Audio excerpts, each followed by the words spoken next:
Okay, welcome to today's meeting and thanks for joining us from different countries and different continents. Special thanks to our distinguished speakers, Dr. N. Radhakrishnan, Kumud Aggrawal, Dr. Bishnu Prasad, Paul Maillet, and Dr. David Adams and Andrew Ginestet. We are looking forward to hear your valuable contribution. We have an important campaign on how we can establish ministries for peace in India and other countries. India especially because India is a country proud to have extraordinary peace builders like Gandhi, Gautam Buddha, Mahavir, and Emperor Ashoka. Dear friends, the biggest challenges of 21st century we face today are disparity of income, wealth inequality, militarism, wars, climate change, cost of living and energy crisis, to name a few.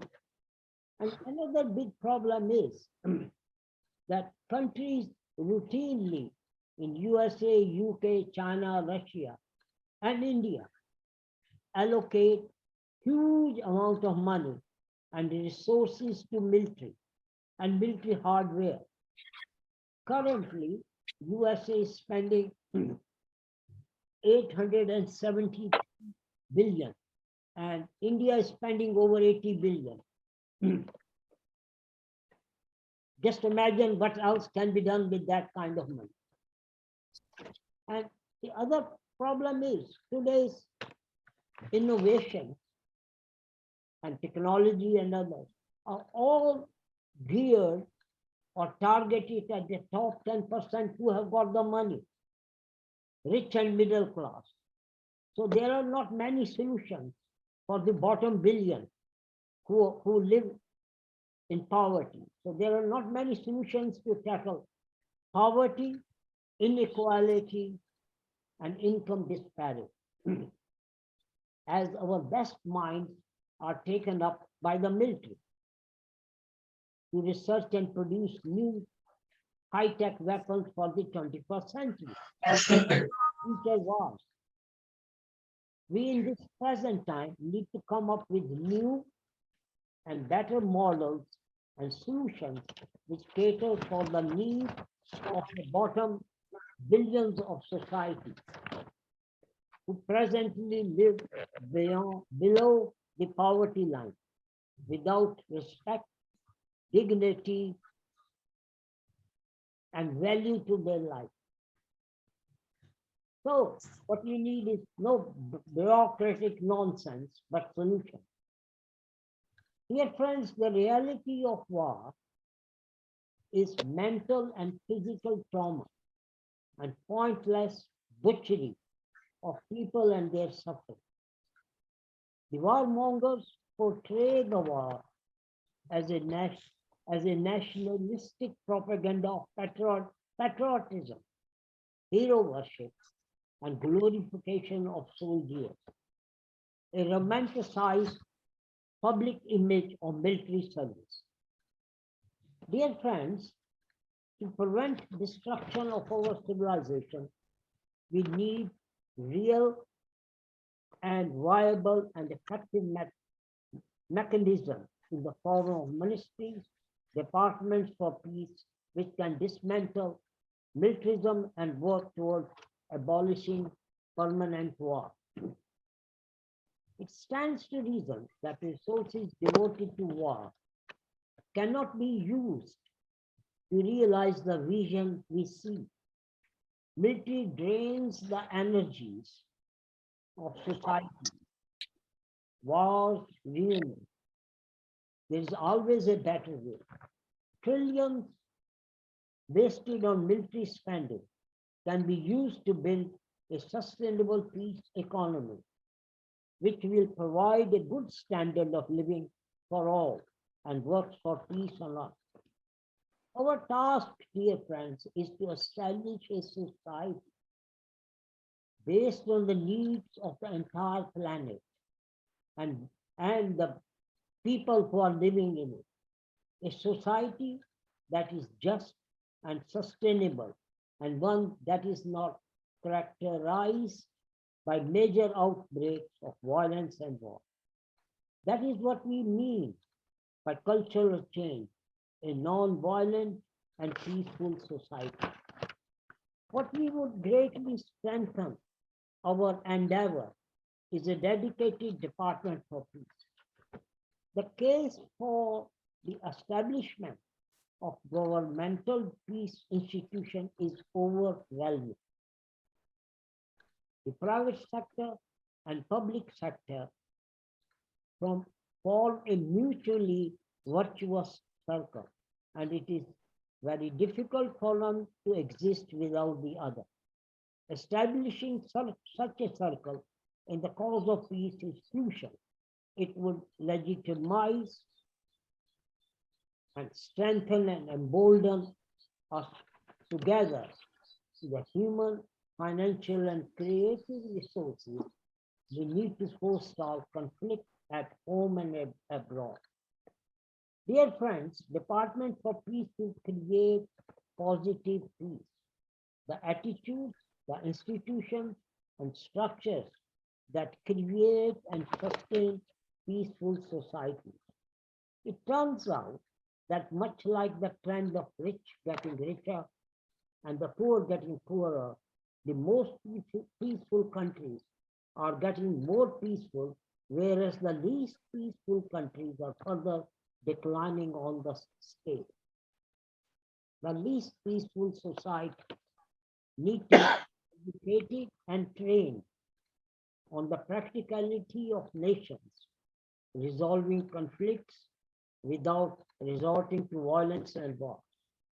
In other words, the capacity of human society needs to transcend collective violence to become peaceful, which means putting the sanctity of life on top, an essential benchmark of human civilization, above the barbarism and killing. Dear friends, the idea of Ministry and Department for Peace is based on the principle that prevention is better than care. And 1% of the existing military budget, if spent towards easing tensions and conflicts around the world, will prove an investment that will repay itself many times over. I'm passionate about this project as in 2019, I wrote the book, How Not to Go to War, establishing a Department for Peace and Peace Centers worldwide, a copy of which some of you have got. Departments of Peace will be act as a catalyst in stopping the military engagement in violence and permanent war. It will also reduce the unsustainable budget of countries for the procurement of weapons and military hardware. It will have the benefit of saving achieved from the cuts in military spending, which can be redirected to creating jobs, efficient healthcare, conflict resolution, and promotion of non-violence and culture of peace. Today's conference is about the campaign Department of Peace for a specific reference to India, because the initiative was started in 2006 and 7 by Dr. Professor and Radhakrishnan, who will be our first speaker in a minute, who was the national coordinator and who will tell us more about the campaign. I have the privilege and to know him, and I met him in India several times. As a board member of GAMIP, I wish to be part of this initiative, and whoever takes the leadership, probably which Dr. Radhakrishnan or team, I will like to be a part of India campaign. Dear friends, we do need to start a group or a team for taking this initiative further. And whoever like to be actively involved, send myself, Dr. Dr. Radhakrishnan, Dr. Kumud, or Dr. Bishnu Prasad an email so that we can start the campaign. In conclusion, let me say that we should have a Ministry for Peace campaign with determination to change the world against all odds. We need to be bold and walk an extra mile. Remember those fearless people who called for abolition of slavery, for suffrage, or voting rights for women. Once were branded mad people, lunatics, till history proved them right. So we need to look around, dear friends, and organize as which we are doing it today. Results will be forthcoming now or later. Thank you very much, and we are going to start the meeting now. Our dear friends, our first speaker is Dr. N. Radhakrishnan. He is an author, written about 70 books, educator, chairman and founder chairman of Indian Council of Gandhian Studies, a founder of Gandhi Media Foundation. Please welcome Dr. N. Radhakrishnan. Radhakrishnan, the floor is yours.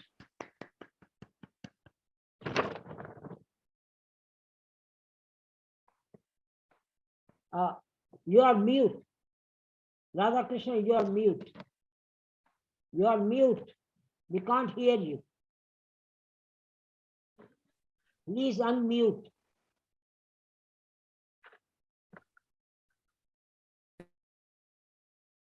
Yes. Is it okay right now? Yeah, we are fine. We can hear you now. Yes. You start again. Well, let me with folded hands welcome all of you, excepting 3 or 4. All other faces are new to me. Probably I am also new to many of you. I see around Dr. Mani Sharma, Dr. Vishnu Mahapatra, and maybe 1 or 2 other, Kumud Aggrawal, and maybe 1 or 2 others from India, and the rest from the rest of the world. I should thank Vijay Mehta for inviting me to this very important discussion. I was part of the DOP, Department of Peace Initiative, right from 2005. But then what happened, I don't know. While we continued our activities in India under the banner of Indian Council for Gandhian Studies, quite a few activities were carried out over the years. Probably you might have seen my note, which I asked Vijay to circulate. I don't know whether he did it or whether he did not have time. I will certainly circulate those notes which you have sent me today. Probably that would have helped them to understand. That would have helped them to understand what exactly is going on in India in our efforts to establish departments of peace. Many of you do not know, perhaps, that in one of the states in India, that is Rajasthan, a very visionary chief minister introduced a law in his assembly, got it approved, and established the first Department of Peace in India. I don't know whether the international community, which you represent, of which we are not part, something happened in between, and I have no complaint, but right from 2005 or 6, we have been quite active, and there are quite a few people, even Dr. Manish Sharma is part of our activity, and there are many others.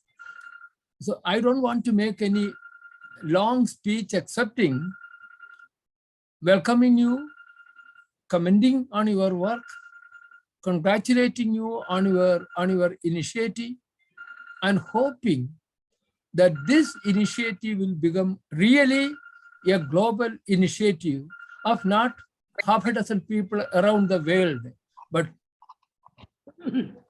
it has to become a genuine forum for peace-loving people all over the world, peace activists, and those people who are striving to promote harmony, peace, development with justice, as well as all that we cherish, leading to sustainable peace. You might know perhaps that we met the 2-3 prime ministers and presidents of India at different point of time, requesting them to consider the establishment of a Department of Peace in the Union Government of India. If the Government of India does it, the states will follow. Once when Senator Kucinich came to India on my invitation, we met the then Prime Minister and persuaded him to consider. 2 prime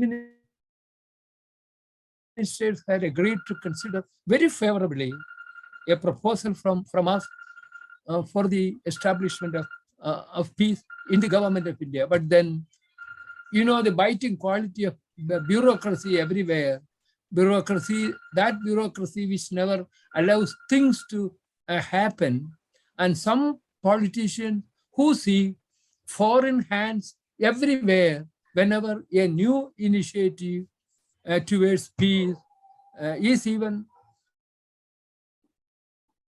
broached, they suspect foreign hands. I don't know what do they mean by foreign hands, foreign funds, destabilization, and many things. This probably, when we spoke about global initiative for peace and all those things, I don't know whether we were misunderstood by the government. Anyhow, right now, my contention is, my hope is, we have a prime minister who is a leader who can see things through, a very committed person to peace, development, and many other things that we cherish, though he is not a Gandhian per se.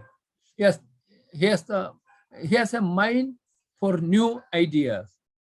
Probably in the next 2 months, our committee, there right now, there is a committee headed by me and supported by 7 very important national educators, peace-loving activists. One is Chancellor of Shofit University in New Delhi, Kuvar Vijendra Shekhar. The second is Dr. Anup Sarup, founding Vice Chancellor of 2-3 universities in India, who right at the moment is in Melbourne. He is the chairman of a peace academy he commutes between Delhi and Melbourne, and he is also the international chairman of a very big initiative started in Hawaii, Honolulu, by the distinguished peace activist and the champion of non-violent global political science, Professor Glendy Page, who is no more. So he's Professor Anup is the chairman of that organization right now. In probably we can involve him. He should have been invited today for this, whoever took the initiative. I had just a note from Vijay that there is such a type of sitting. Please join. I joined, but then nothing more than this I got or I knew. Had I known about these things much earlier, when you people decided to have a sitting like this, we would have given you more information. It's not a complaint, but then when we speak of globally, we should also consider the sentiments of others, and nobody working for peace should feel that somebody is dictating and somebody is sidelined or somebody is forgotten and insulted. I would have invited several friends who are in the field promoting this idea, but then I should be excused if I say that that did not happen. But that doesn't minimize the importance of what is happening today. With wholehearted expression of gratitude, I express my profound appreciation of what is happening today, and examines very seriously how best the Indian, I don't want to use the expression chapter, I would like to use the expression Indian initiative for a DOP, Department of Peace in India. This is the name that we have given. It's an approved name by a national body which met several times, but then we can include our Indian friends from whichever part they are willing to join and make it really a national initiative. Now, I'm happy that I have been asked to express myself, particularly congratulate Vijay Mehta on the two significant books that he wrote. One was The Economics of Killing. That was a wonderful book, which I had the pleasure and privilege to release in New Delhi a few years ago, the first time when Vijay and I met. The second is a recent book on the department or the Ministries of Peace. I read it through, and maybe very soon, if Vijay also agrees, we will have a good discussion at national level. And also, I suggest this body may consider organizing another online precisely to discuss the significance of this book. I congratulate you, Vijay. It is a remarkable reading. Precious details have been collected and you made a good argument. So I express my profound sense of gratitude to each of you and hope that you will all be promoters of peace. And in 2023, 24, 25, these 3 or 4 years will witness substantial progress in our, not only in our commitment, in translating our earnest desire for peace everywhere, nationally, locally, and globally. And the establishment of Ministries of Peace is a well thought out, courageous, timely initiative. Thank you. Thank you very much, Dr. Radhakrishnan. Yeah. Okay. Now, before I introduce the next speaker, two things. Just a few comments on Dr. Radhakrishnan. I think it was either immature or premature of me to start this first event organizing a, a Department of Peace for India, and I should have consulted Dr. Radhakrishnan and all the other people who have started this long time ago, 2005-6, which I admit is my mistake, and I apologize for that. And secondly, we would like or invite Dr. Radhakrishnan or Dr. Kumud or Bishnu Prasad, whoever is to organize the next event, and we will be just participants. And if invited, we will also speak. So that is the answer to that. Secondly, you said you would have liked to invite some other people like your Australian contact and others. Please, by all means, let's organize one later in July or September, maybe a more timely place before the autumn starts, and the ball will be in your court, and you organize it, and we will be spectators. Okay, and if because being board members on the global alliance and infrastructures and ministries for peace, we will like to extend any help, whatever is needed. Okay, thanks very much. Now let me introduce and secondly, I wanted to say, I know I can see Manish Sharma's hand up.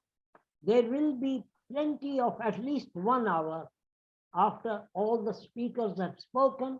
There will be plenty of time for the audience and others to ask questions from the speakers.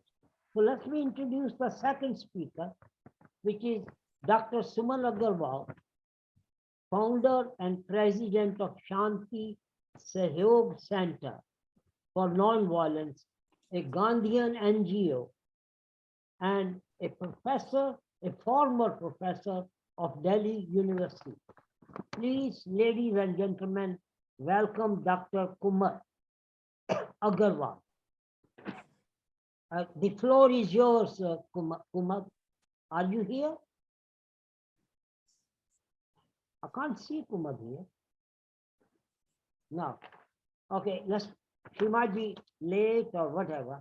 So we can go to our third speaker, who is present, I know, Dr.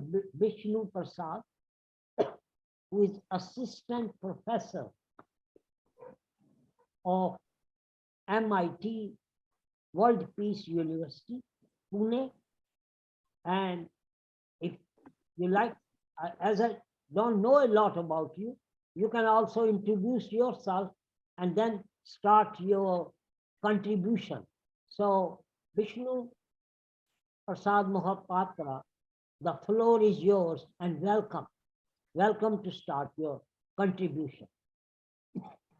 Thank you, Vijay Mehta and respected dignitaries, particularly the participants from all over the world, those who are very much passionate to see how peace can be prevailed and war is not the solution.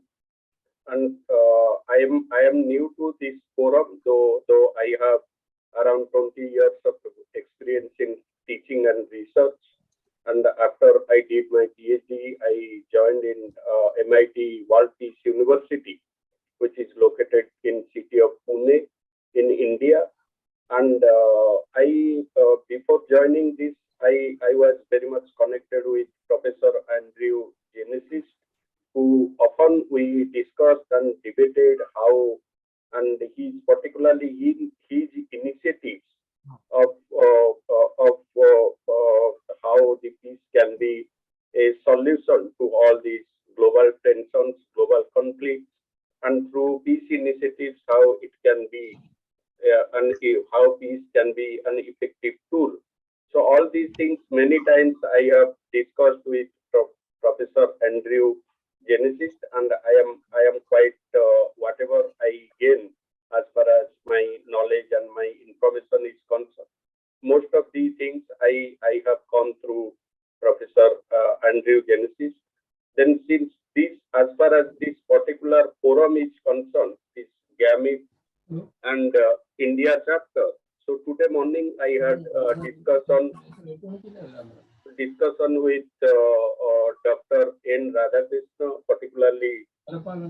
I discussed with the initiatives, whatever is currently what activities particularly we have been taking, and since I am new, but whatever initiatives Dr. Radhakrishnan presented, the initiatives of establishing a Department of Peace, and he also rightly pointed out the initiatives of Rajasthan government, a state located in western part of India, how the peace initiatives, peace department has been established, and my own experience, whatever our honorable members from the India chapter, whatever they will propose, I'll be entirely associated with them, and whatever initiatives as far as the seminars and workshops are concerned, or meeting the higher officials, meeting the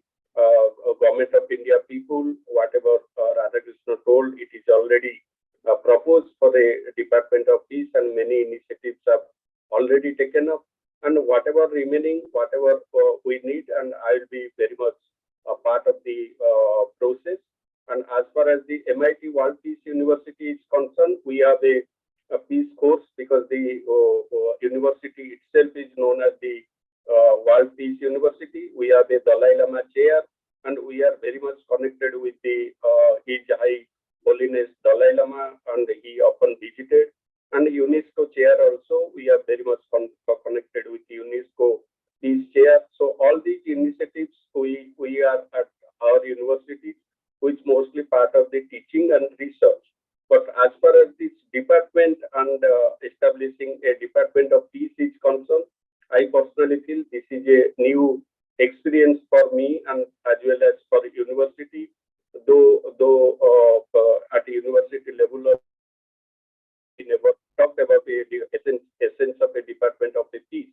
But I hope for whatever initiatives already taken, and I'll be involved, and whatever requirement, whatever support the other dignitaries, particularly Dr. Radhakrishnan and Professor Kumud Aggrawal, or whoever maybe they require, and I'll be entirely connected with them. And I am thanks to this GAMIP, and particularly Vijay Mehta, Andreu Ginestet, for giving me this opportunity. And I have gone through the book written by Vijay Mehta, and many, very, very extensively it has been written, and it is very well articulated how a country should not go for war, and peace is the ultimate solution, and tension, conflicts are no solutions. And thank you, Vijay Mehta, thank you, Andreu Ginestet, thank you, Radhakrishnan, for giving me this opportunity. Thank you, all of you.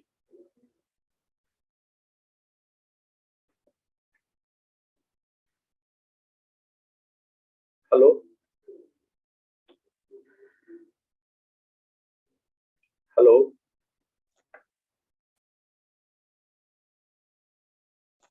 Hello, Vishnu. Yes. Can you hear me? Yes. Hi. Thank you for the speech. I think that our co-host should now take over. I don't know if Vijay is talking, or if he's just gone offline. It could be that he's gone offline. So, Paul, maybe you take over.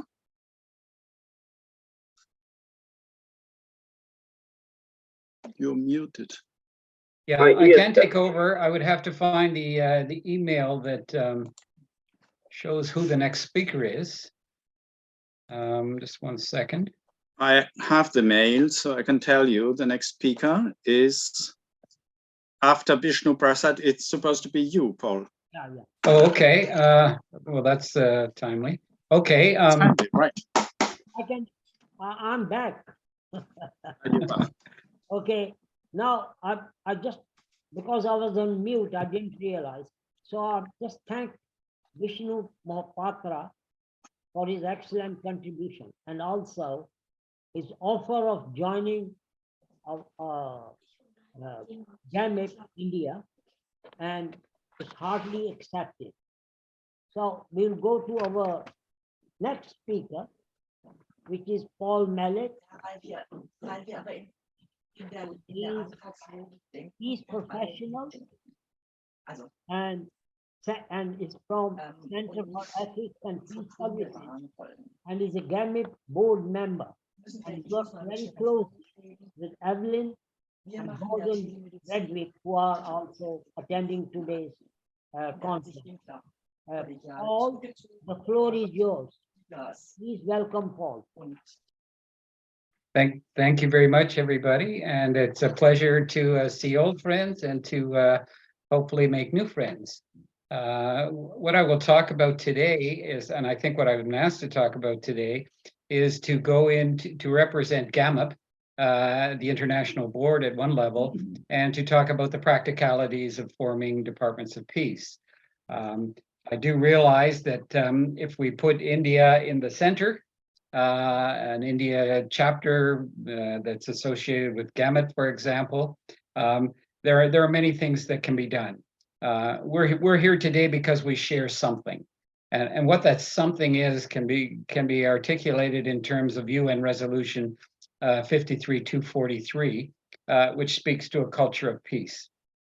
Program of action for a culture of peace, which can mean many things. It can mean a culture of peace as an outcome of all the activities that you would do with regards to forming infrastructures for peace, which is the next level. However you choose to do it. Then there is a Ministry of Peace or Department of Peace in there. And then there is a foundation of some solid peace practices architecture.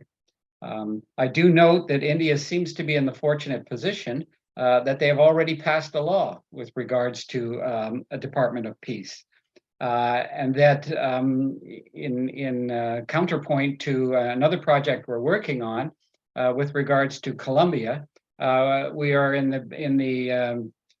the process with a congressional team to form legislation that's going to create a Department of Peace. As a result of a FARC agreement, which was a large insurgency and war that claimed the lives of some hundreds of thousands of people. There was a peace agreement there. Then there was a Truth Commission, which made recommendations. One of the recommendations was to form a Department of Peace, and this was completely supported by the president, and we are just marching onwards. India appears already to be at the stage to have some legislation, and now it is the challenge to make this a reality. And what sort of reality that India would want to do certainly rests with India. I do know that the UN resolution 53-243, and we can also speak to sometimes the UN might be also not all that much dependable in terms of providing resources or whatever.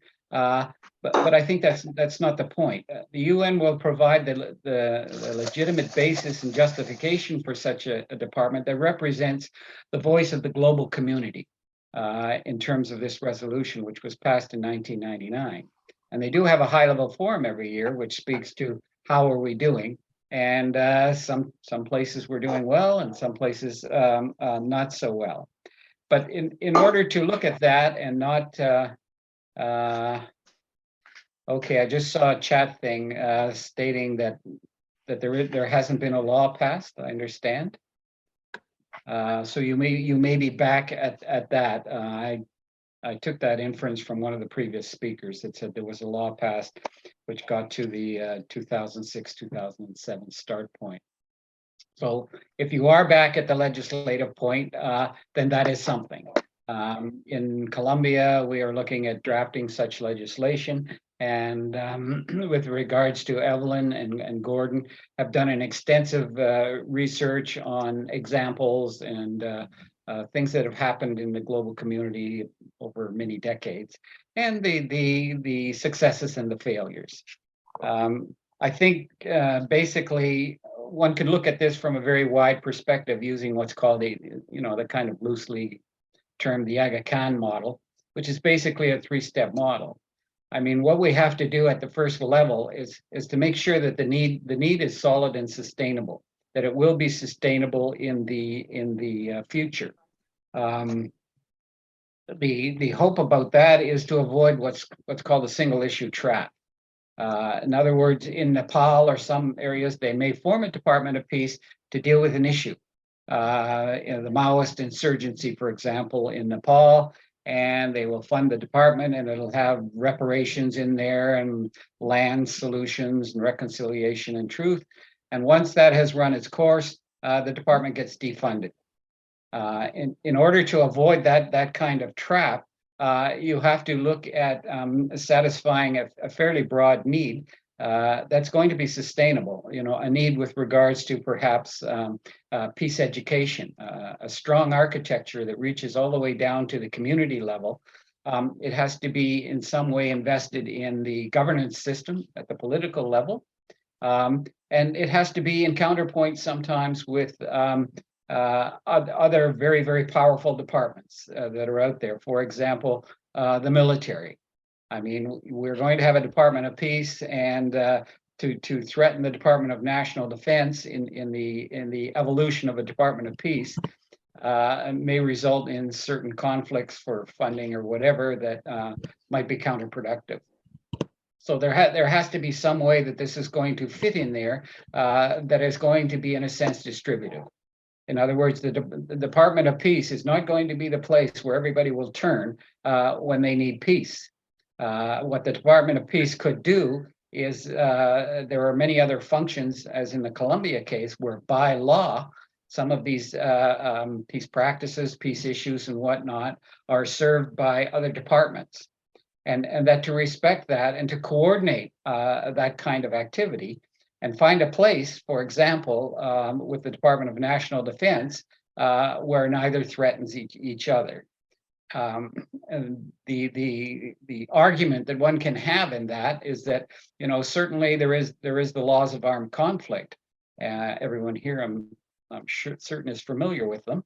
They start with just cause, and they go down to proportionality and use of weapons and last resort, all those sorts of things. And they usually end at the bottom with the requirement to minimize civilian casualties, collateral damage. Well, what a Department of Peace can fit in this construct is to say, we turn this upside down. The issue of the Department of Peace is going to be not the just cause and the invocation of lethal force. It's going to be, we stop the violence. We care for the victims. We get onto the negotiations. We work all the way down, and then at the very bottom, you can get to justice and reconciliation or those kinds of things, rather than starting with a presumption of that. So in that kind of context, it gives the country something very, very solid. And I mean, if the United Nations was really enlightened about all of this, there might be a strong codification of peace operations as a strict precursor to the laws of armed conflict. In other words, you have to do this first before you have any justification to get at the killing part of disputes and differences and conflict. So there is a context there.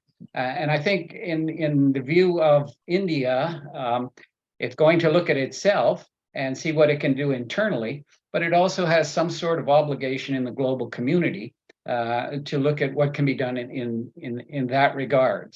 And sometimes even if it's as simple as being a strong supporter of UN Resolution 53243 and contributing in that way.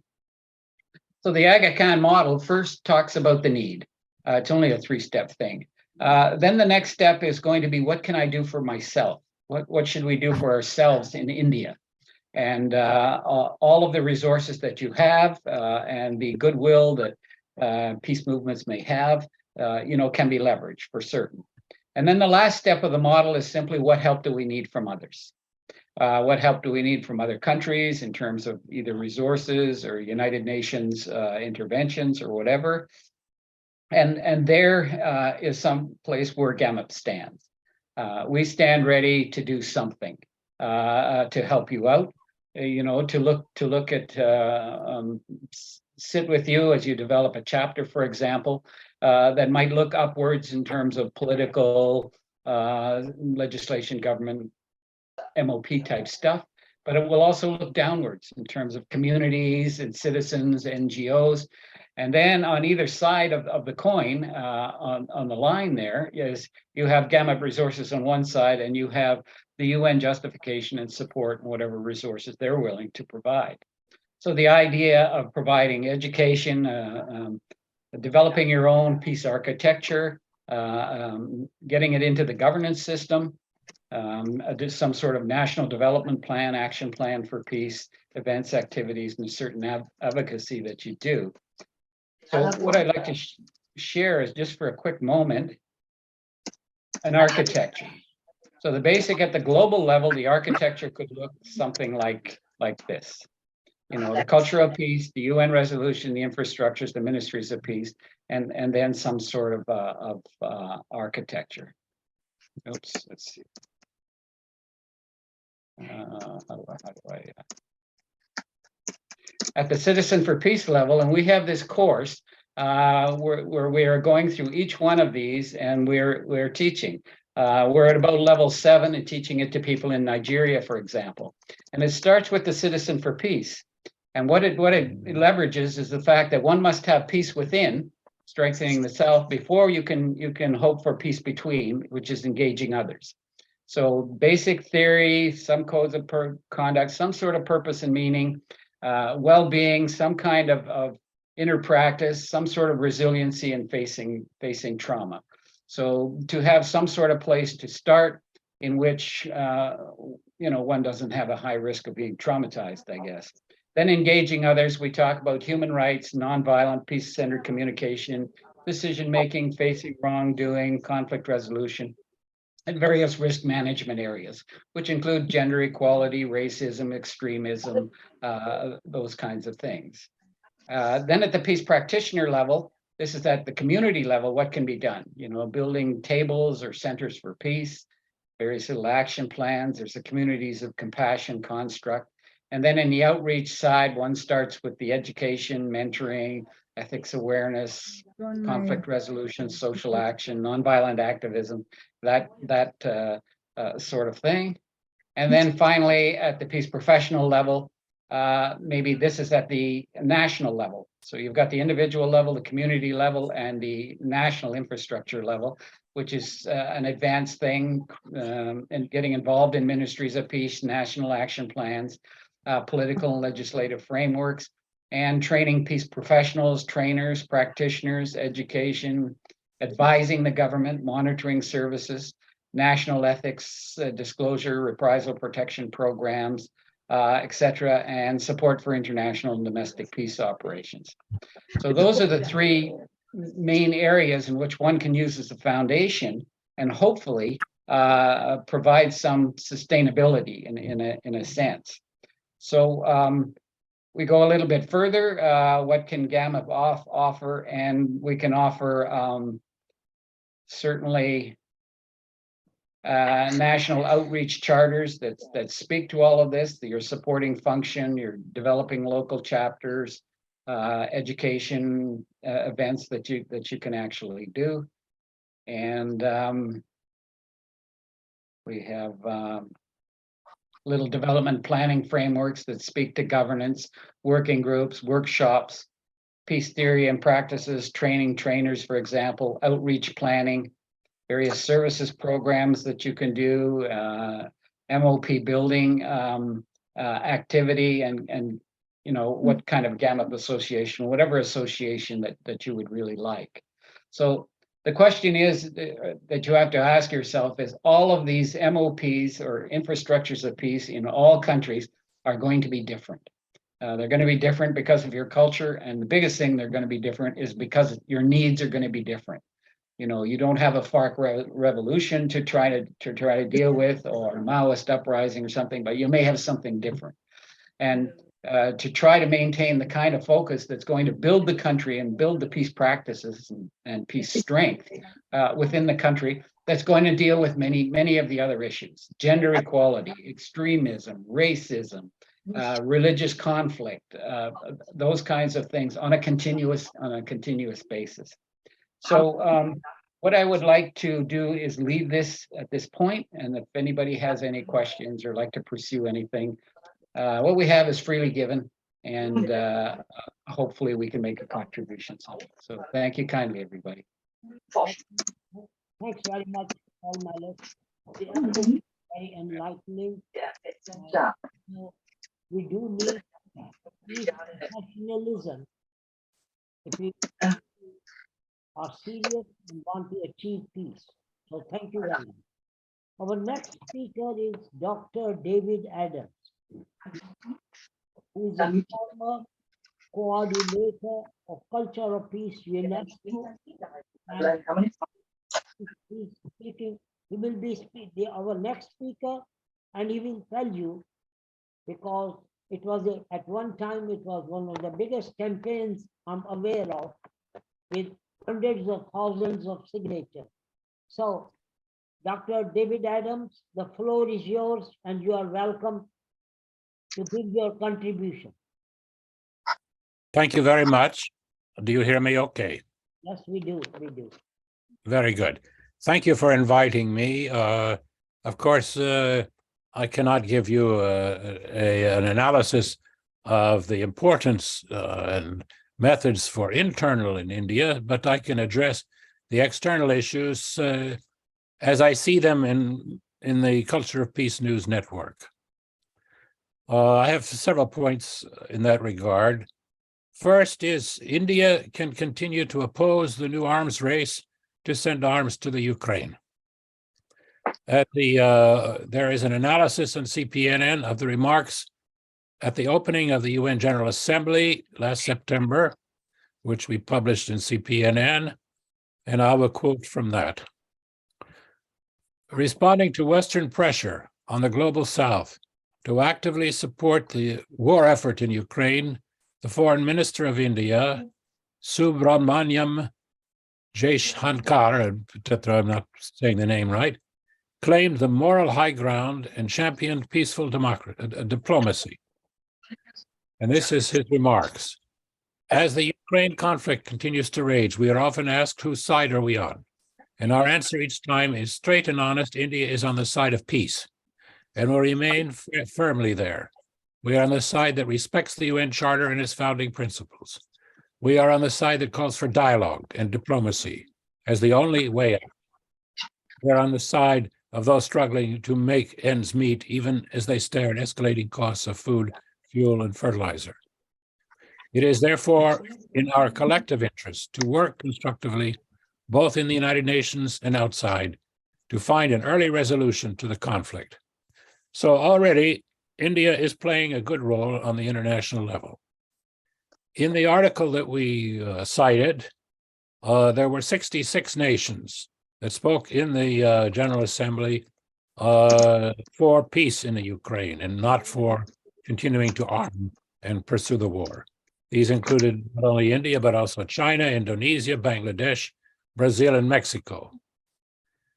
You may notice that in this list, with the exception of Russia, which needs no explanation, the BRICS countries, BRICS, all spoke against the US NATO arming of Ukraine.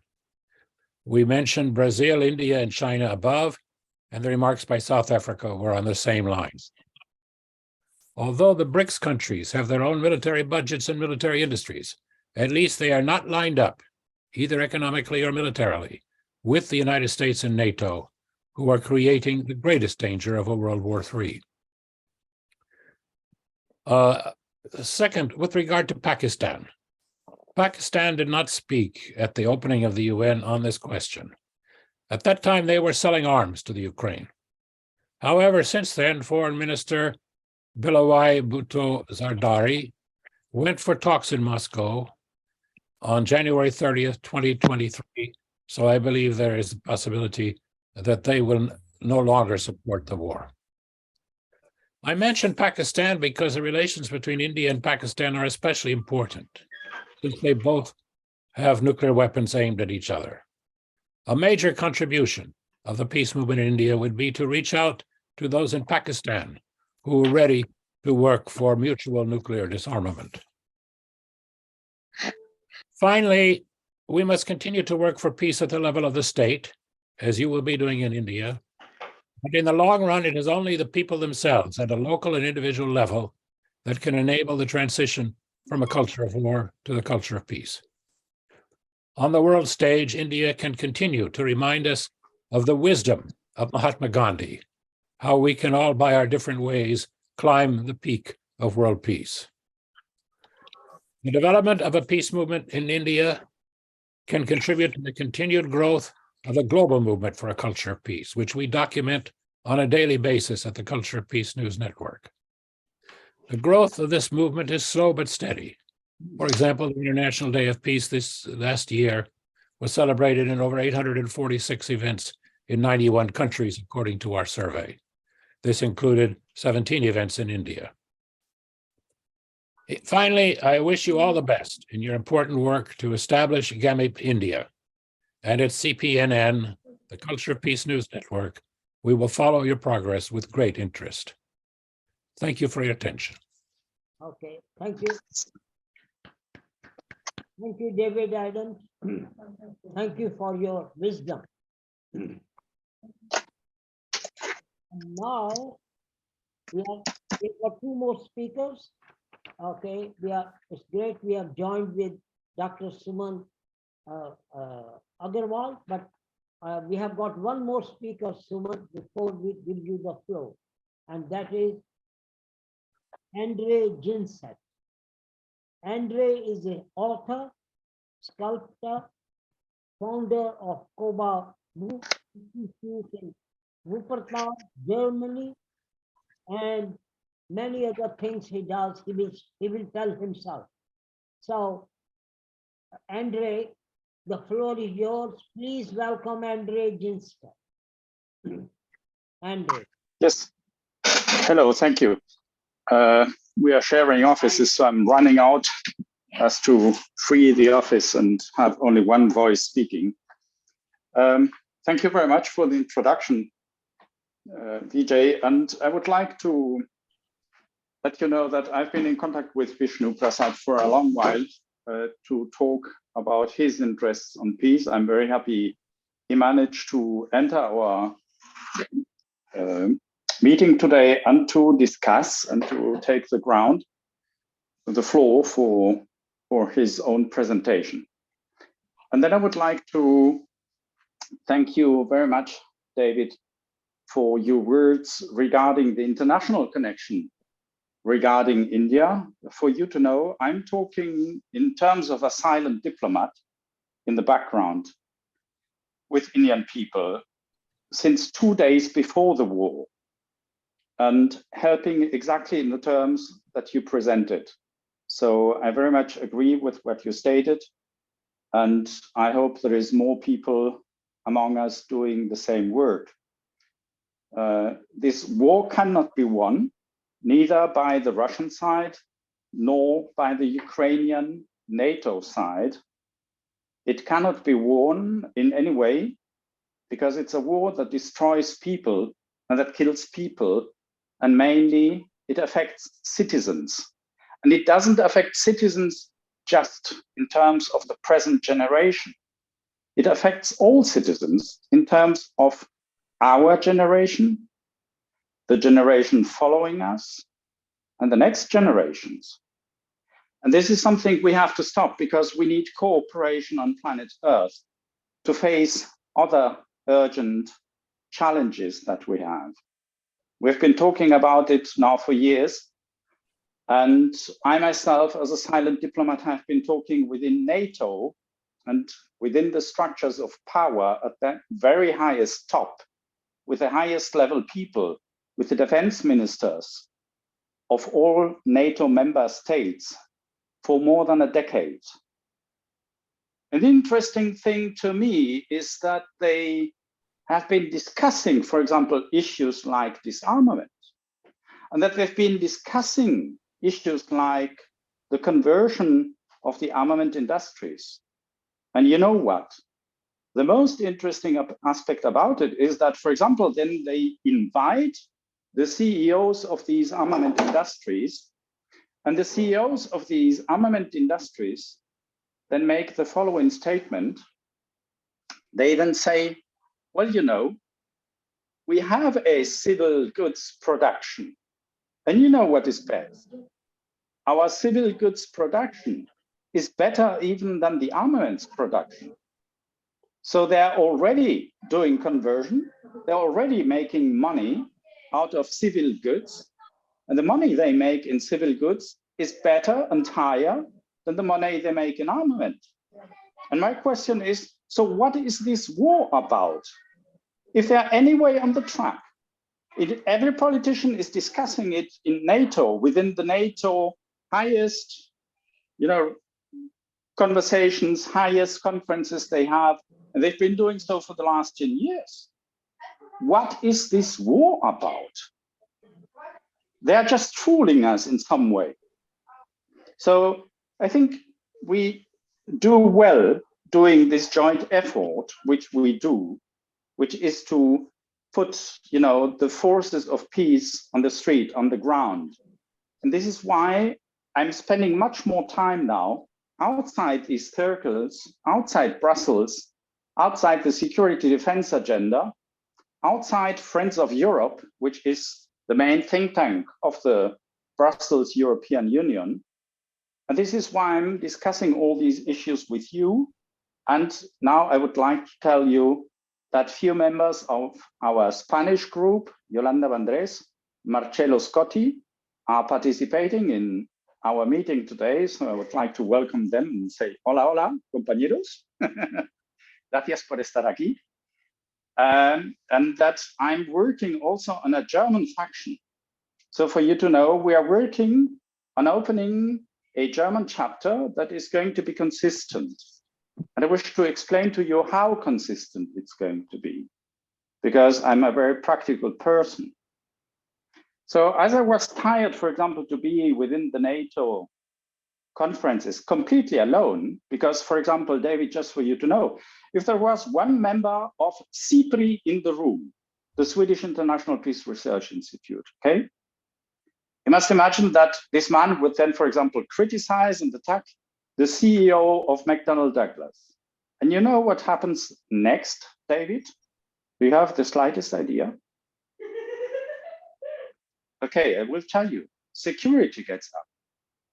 They catch him by the shoulders and take him out. This is what happens.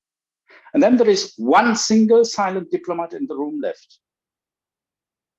And this is outrageous, because I've had then to face situations like negotiating a nuclear war threat, which was on the table, which had been spoken out in the room alone.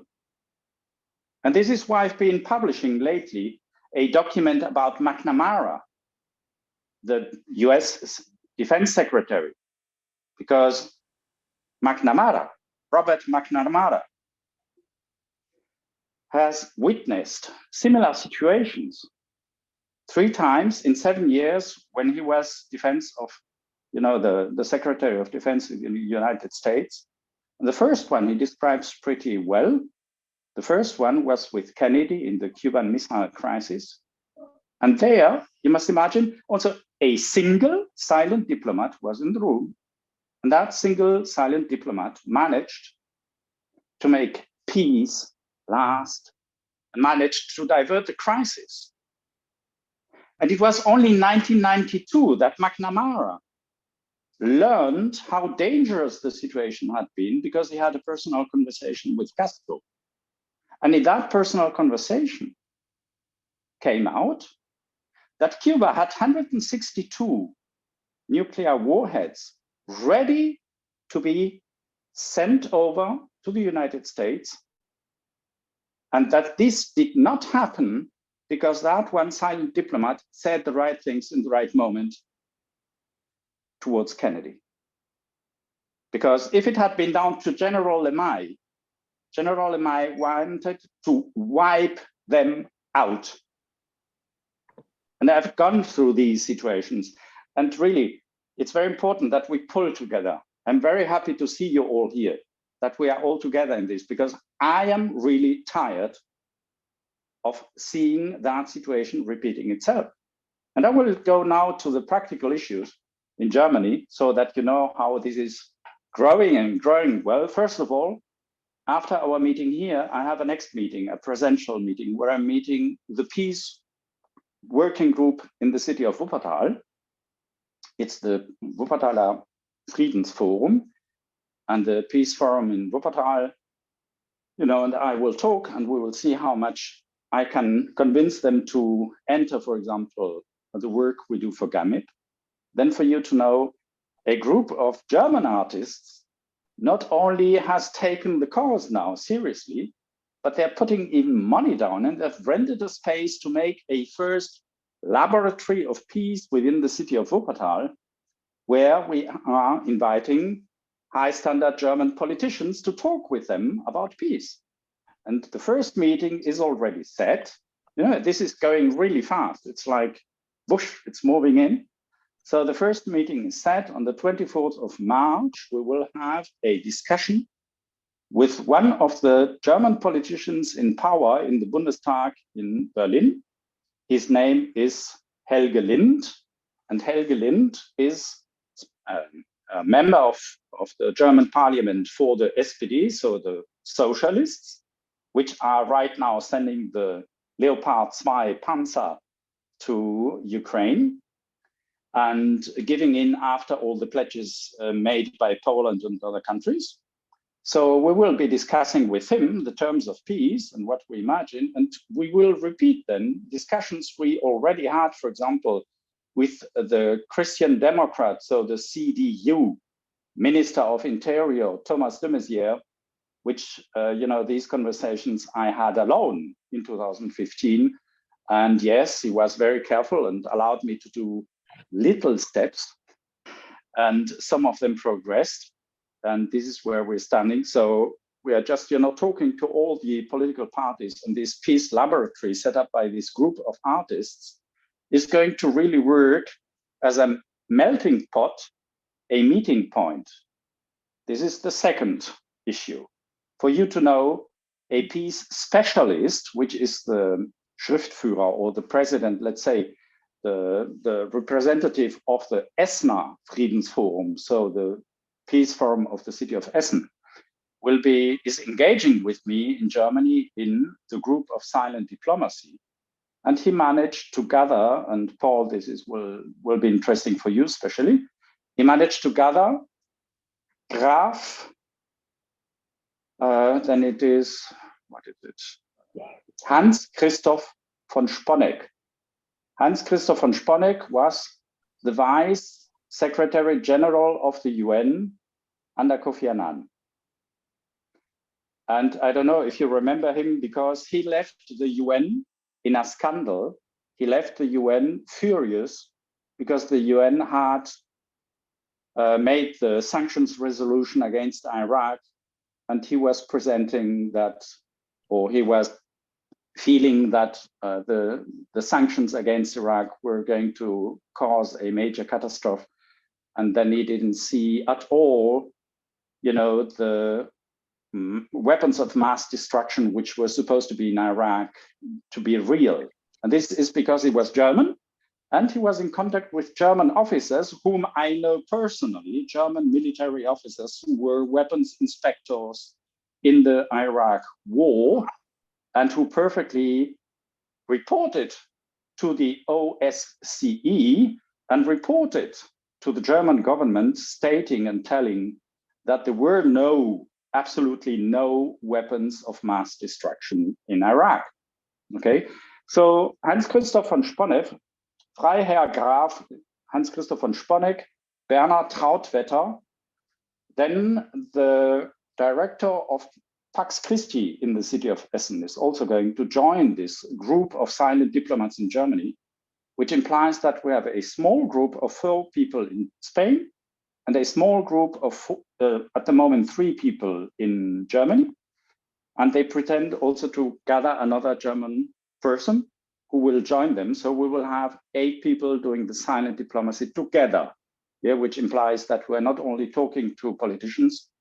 Next step, there is now the 4th issue, which I'm going to tell you, is that I got, you know, I'm an artist, so I've been allowed to set up an exhibition at the main station, the railway station of the city of Leipzig. And it happens to be that the city of Leipzig and the city of Kiev in Ukraine are sister cities. They are partner cities. And the mayors know each other. Bernhard Trautwetter is a good friend of the mayor of Essen. I'm very well related to the mayor of Wuppertal. So what we will do is a connection between the mayors and see if we can then at my exhibition or a parallel event that we are building up, that we are setting up to my exhibition, set up also diplomatic conversations, first with Vitaly Klitschko, and then further with the president of Ukraine. And then we will start intervening directly into the war field. This exhibition is going to be set up for September. So I hope we manage something before, because if we wait until September, it's going to cost a lot of victims that going to be in the time in between. But if we do not manage, this is then the latest point in time where I hope to have a direct possibility to talk to the war parties and start engaging in conversations and repeating a process which has started anyway. As you know very well, these days, the Israeli prime minister had, you know, tried to set up peace talks. And these, you know, somehow were interrupted, as it says, is told in the German press. They were interrupted by the European and US governments. Okay, so this is today what I would like to let you know all. I'm happy to see you all here and happy to listen to you. And Vijay, the floor is back to you. Thank you, Andre. Yes, I agree with you, Andre, that there is a lot of scope and substance in pursuing the silent diplomacy. And it can really bring results. I mean, the analogy is of going into lion's den. You are in the lion's den with all these neoconservatives, warmongers, and militaries who want from one war to the other. And that's the only way they can sell weapons and make profits. So you are doing a wonderful job. Thanks very much. Our last speaker, we have welcomed you, Dr. Kumud Aggrawal. And thank you. The reason you are late, but you were late. Anyway, we are very happy you are here and we welcome you. And Kumud Aggrawal is founder and president of Shanti Sahyog Center for Nonviolence, a Gandhian NGO, and former professor of Delhi University. Okay, please welcome Dr. Kumud Aggrawal, and the floor is yours, Kumud. Yeah. Thank you so much, Vijay. My apologies for joining you late. My husband just came back actually after, you know, a 10-day tour, and I just had some work to do at home. But anyway, it's great to be here and listen to all of you. And first of all, I must also congratulate you, Vijay, on your book. I've been reading it with with the same amount of passion that you wrote it with. And I'm recommending it to a lot of people. It makes many things very clear.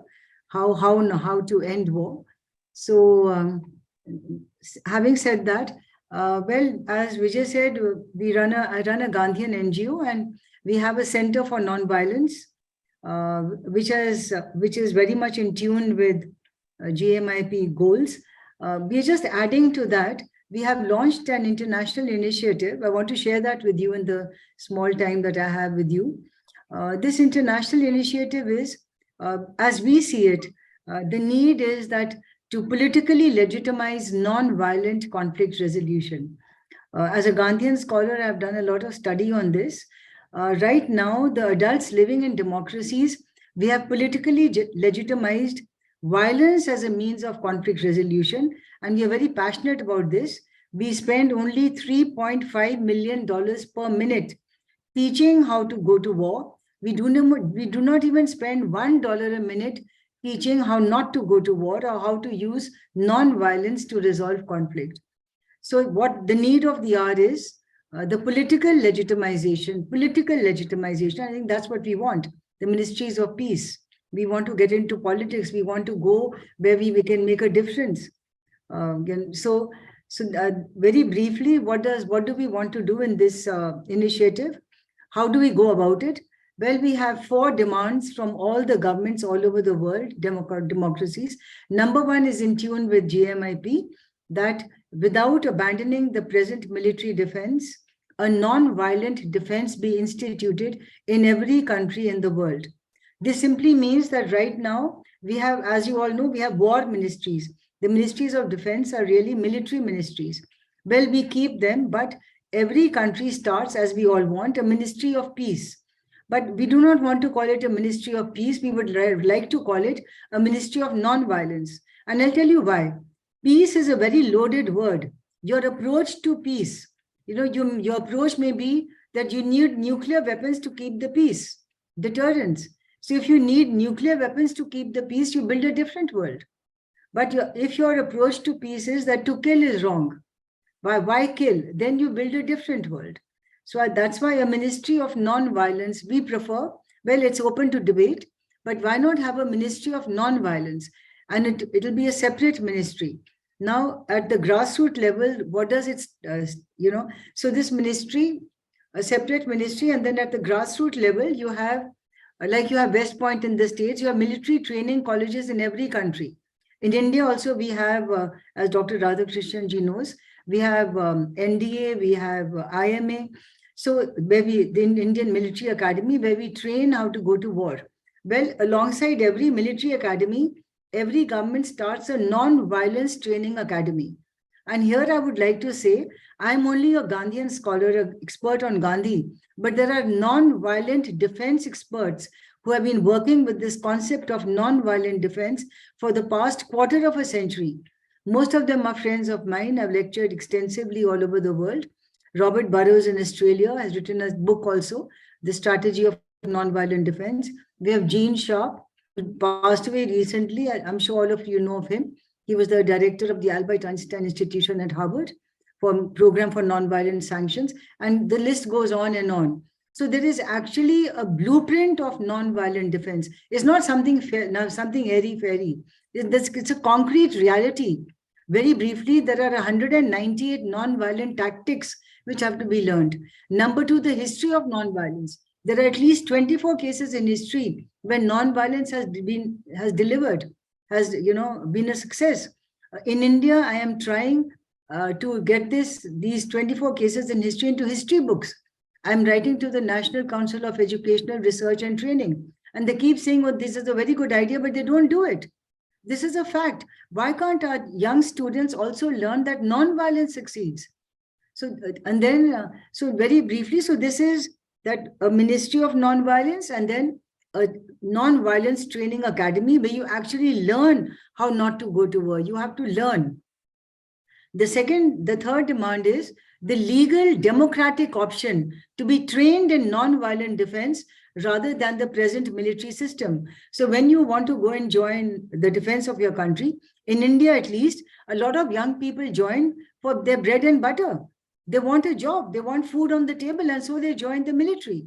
So there should be a legal democratic option. You can either learn how to go to war, or you can also learn how not to go to war, how to use non-violent tactics. And I would like to bring to your attention here, look at the helplessness of the international community and the UN. They don't know what to do. They didn't know what to do in Iran. All they know is how to drop a bomb. or to send fighter jet. And now this war in Ukraine and Russia, it's also actually between Russia and America. We all know that. Ukraine could not have succeeded on its own, the way it has lasted. So what is the point? So where is the non-violence coming in? So the legal democratic option to be trained in non-violent defense. And last is the legal democratic option for taxpayers to divert their defense tax from military defense to non-violent defense. Now in all the countries, we all fill income tax returns, right? So in our income tax return paper, there should be 2 columns. You can tick mark. Either you're for military defense or for non-violent defense. Let's say half the taxpayers all over the world sign up. What would happen? This $3.5 million per minute and counting, half of it would go for teaching of non-violent defense. Every country could start a non-violence ministry. You could have a non-violence training college, library, books, non-violence R&D, which is so important. You know how much money goes into military R&D. And of course, the history of non-violence, the non-violent communication would be taught there. We all speak wolf and how to speak giraffe, how to speak in a non-violent way. I can give examples if there's, maybe you've heard of Marshall Rosenberg, who teaches non-violent communication in the States.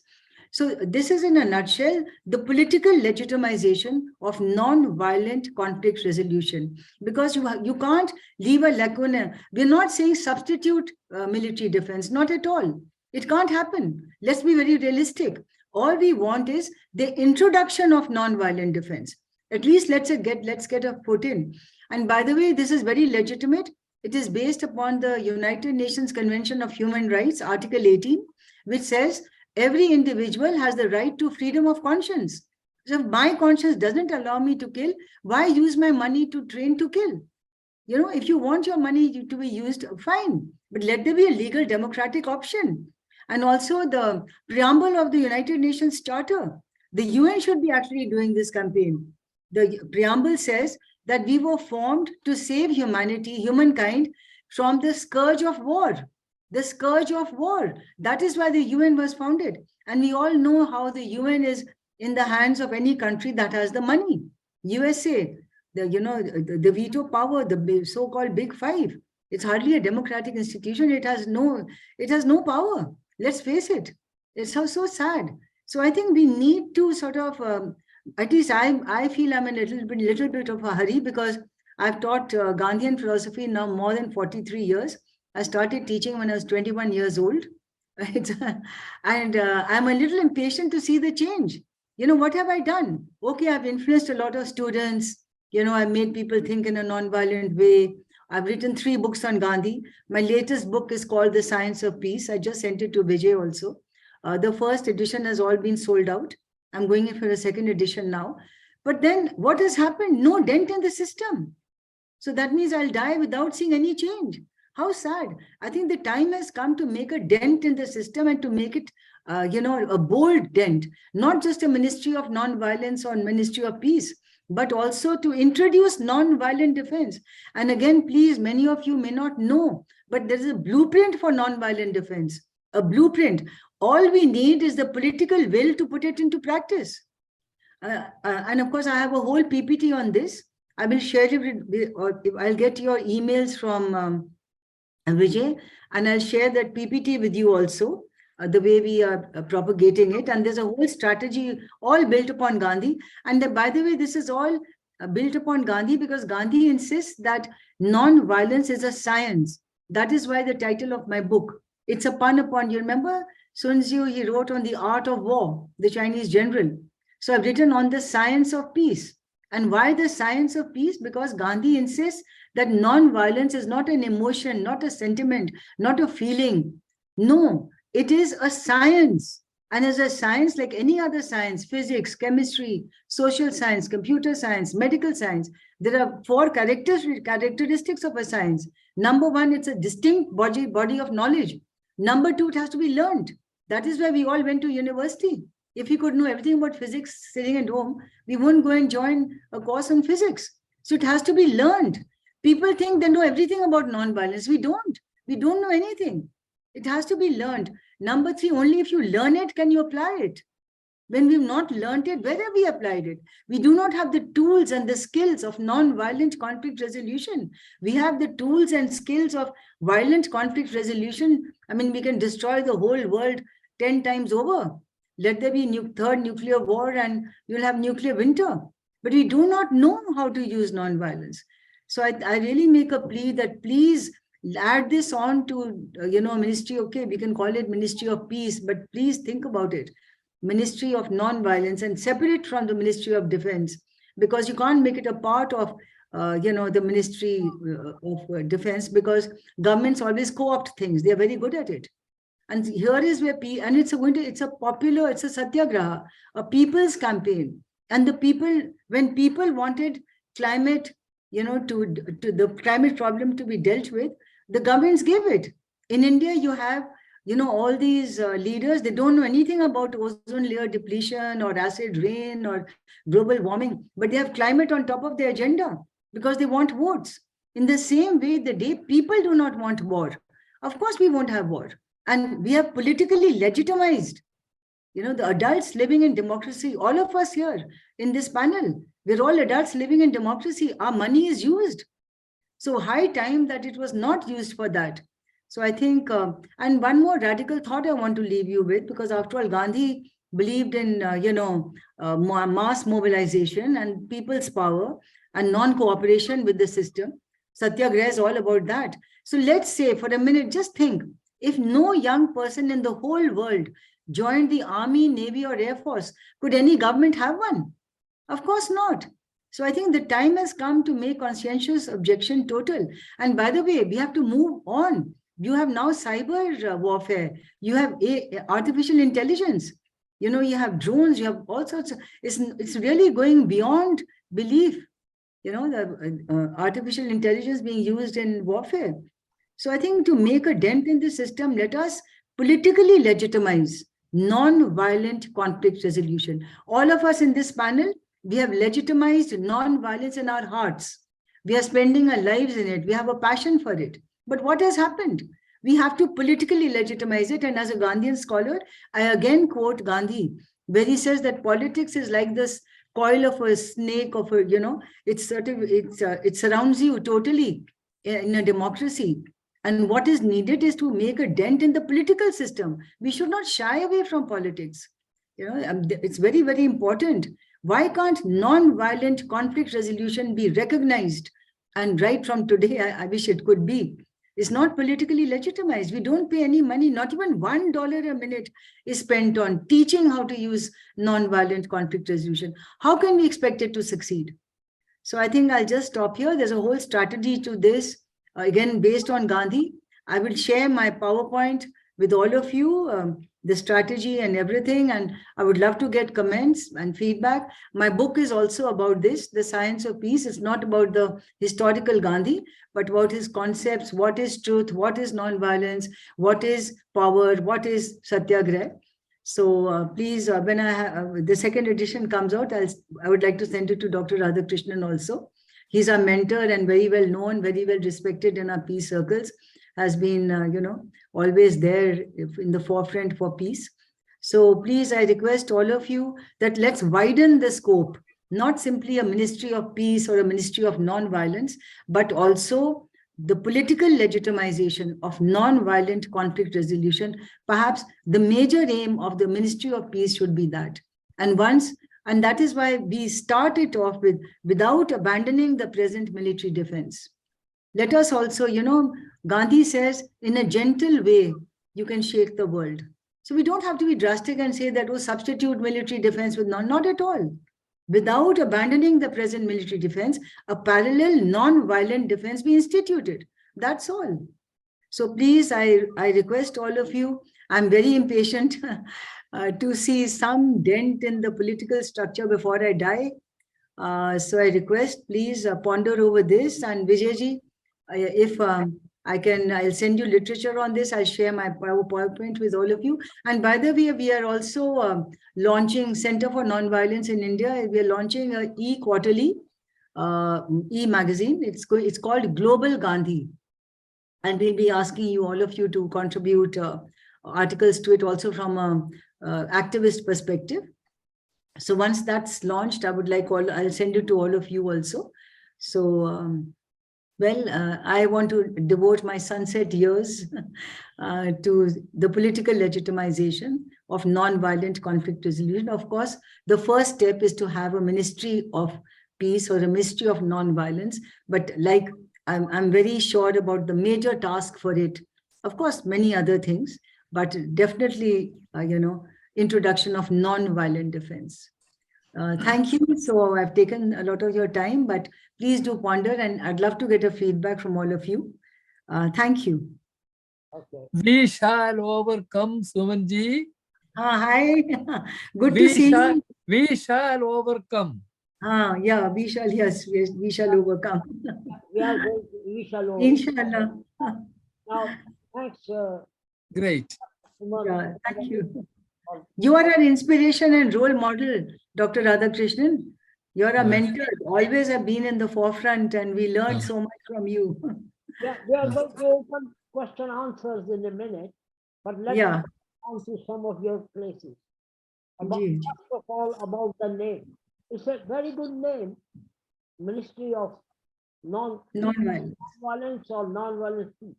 But in Costa Rica, they came up with Ministry for Peace and Justice. They already had a Ministry for Justice. Yeah, Costa Rica has no army also. Yeah, and then they included the name Peace. But the thing is, they demolished, they demilitarized, they have got no army, and all the money other countries spend on military, soldiers, etc., etc. They spend on making their country better for jobs, for healthcare, for all these things. So that's a great example. And the other thing is, here they are in the audience, Alicia, Paul, and others, who had a great conference in Colombia, and they are making progress to start a Ministry for Peace, for which they are in contact, regular contact with senators, with the congressmen, with all the people. And this is a good place to say congratulations to Alicia, Paul, and others, who were, and Evelyn, of course, who were involved in this project. And a couple of remarks on your contribution, that I agree with you. The world is spending 3.5 million per minute to train soldiers to kill. Yeah. And we don't hardly spend any money on peace training or peace education, things like that. But remember something, in USA it's even worse. The USA government is the main employer of people in the USA is the army. So I gather your point. I get your point that people like in USA is the same. People who can't find a job, they join the army. Just put the food on the table. So that is something pathetic. We have to wake up to this reality. Okay, and your one of other points that we should have devote money towards the tax. Instead of paying taxes for military, we should have money paid. Option, the democratic option to pay for non-violent defense. There is a organization in UK and USA. Which Taxpayers for Peace. It's called Conscientious Objection. They invited me in Scotland. They had a conference, and I was one of their keynote speakers. So they are doing great work in putting that that legislation in UK, so that if people do not wish to pay taxes for military, they should be in a position to do so. Okay, that's enough of my remarks on your talk. So the floor is open for discussion. So everybody will get a chance. We got a 1 hour here. So I think, let me give the floor to Manish Sharma, who wanted to speak first. Are you here, Manish? Can you Yes, sir. unmute and Yes, sir. You are audible. comment? Yeah. Thank you so much, sir, for giving me this opportunity. First of all, I would like to pay my homage to the persons who had just died 2 days ago in the Turkish earthquake, because what had happened there is it can be happen to anyone. And are we ready for our future? That is my question to all of us. And that's what Gandhi had always emphasized, that whether we want to go for the humanity or we want to create a culture where we don't want to see each other. And the recent example can be when India had sent some help in terms of medicines and something like that. The Pakistan government denied the aircraft to land or to use their airspace. So at times we have to see these kind of things where we want to help each other. So coming back to that point of in terms of humanity, as I'm also teaching the philosophy of Mahatma Gandhi, and I am follower of Dr. N. Radhakrishnan also. And thanks to him also that he had given me this opportunity to share my thoughts with all of you. And thank you, Sumanji, also, as I had invited Sumanji to my department also a few years ago.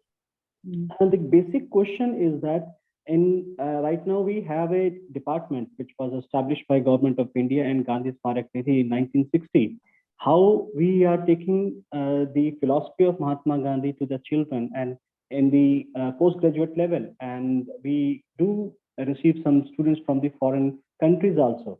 So, but idea is how the philosophy is taken into the grassroots level or not. That is the issue. So how we can imbibe those things into the children or to the upper age groups. So that is the idea which has to be in that sense, as Sumanji has just was mentioning. And my question to our other respective speakers also, and it's my own assumption also, that right now we need the philosophy of Mahatma Gandhi not for the general masses, but it has to be for the politicians, because there is no conflict between the masses of Ukraine and Russia. It is only the conflict of the politicians. There is no conflict between the masses of India and Pakistan. It's only the difference of ideology between the politicians.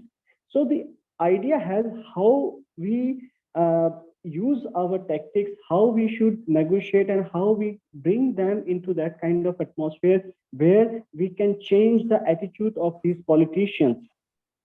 And why we are going for the war, as right now only small wars are going in between the nations, but why we are spending so much of money, as Sumanjit and the other previous speaker had also mentioned that USA is number one in terms, because he is having the maximum number of arms and selling it to the other world. So it doesn't mean they should have the power. Yes. So why we are focusing on, in case if we have the most expensive nuclear weapons or the weapons of mass destruction, so it should not be in that way. It should be how we can help each other, how we can learn from our mistakes. And that is what Gandhi's philosophy comes to our rescue, that if we have to emphasize on all such things, then humanity has to be the center of our idea. Humanity has to be taken care of. And I think Idea. I think I want to say one thing.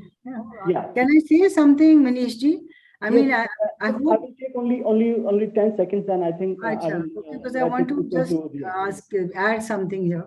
Yeah. Okay. And the other thing is that we are not preserving our heritage, the rich heritage. That is how we take all such things to the next generation. We are talking about the Sustainable Development Goals. It's all about the philosophy of Mahatma Gandhi.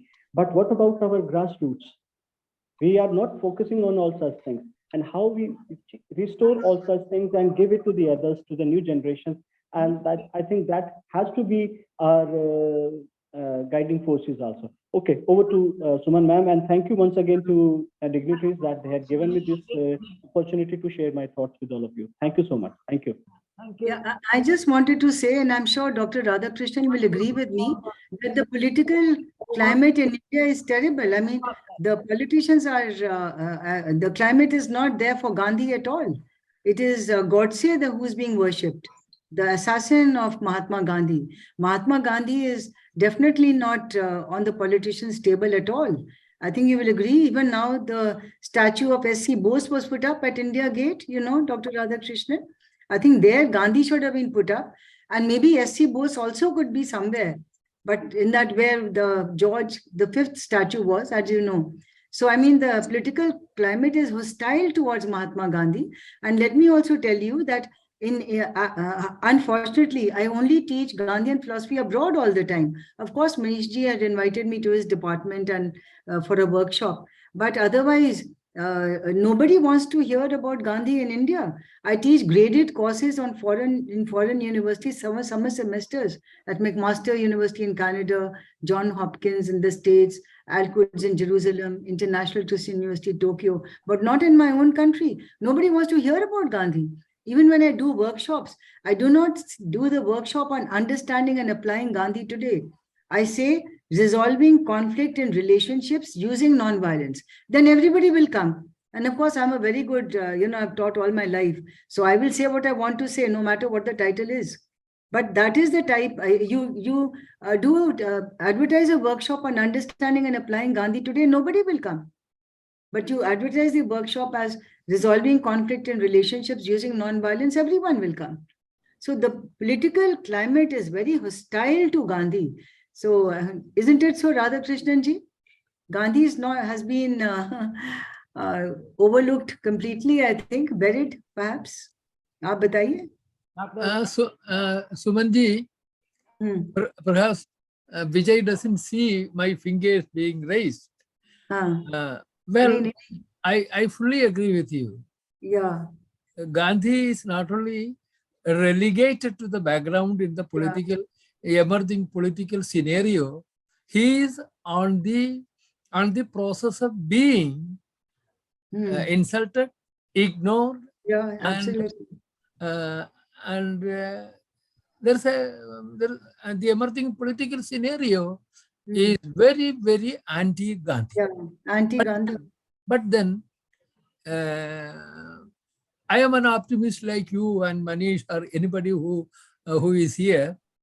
My optimism and my experience in working with children in schools and colleges reaffirm my faith that while the political bigwigs and those who control our destiny do not want Gandhi anywhere near, in their process of replacing Gandhi with new heroes and who they consider their masters and their gods, the younger generation is evincing more and keen interest in understanding the revolutionary Gandhi. That's something very reassuring, very, very reassuring. Let us hope that politics being the art of making, adjusting possibilities and all those things, let us wait for a change in the attitude of the people. That is one thing. But then, let me take one more minute here. That is, as the distinguished speaker earlier pointed out, that in Colombia, a Department of Peace is being established. I shut my eyes and I was praying for my good friend who was kidnapped. You remember Guillermo Gaviria, the governor of Antioquia. I was part of the campaign when Gaviria, the governor who wanted the process of dialogue to be established, and those who were fighting in Antioquia and other parts of North America are being brought together. Dr. Glenn Page, Richard Deeds, Governor Gaviria Guillermo, and a few others, I too was in the group. Right in our eyes, the governor was kidnapped, and the governor was assassinated later on 5th May 2003. And the governor was a martyr for non-violence, one of the first martyrs in that part of the world. And now it is reassuring to humanity and also all the votaries of peace and non-violence, particularly those who are championing the cause of Department of Peace or Ministries of Peace, that right in Colombia, something like this is happening. It's a welcome news for the entire peace-loving community.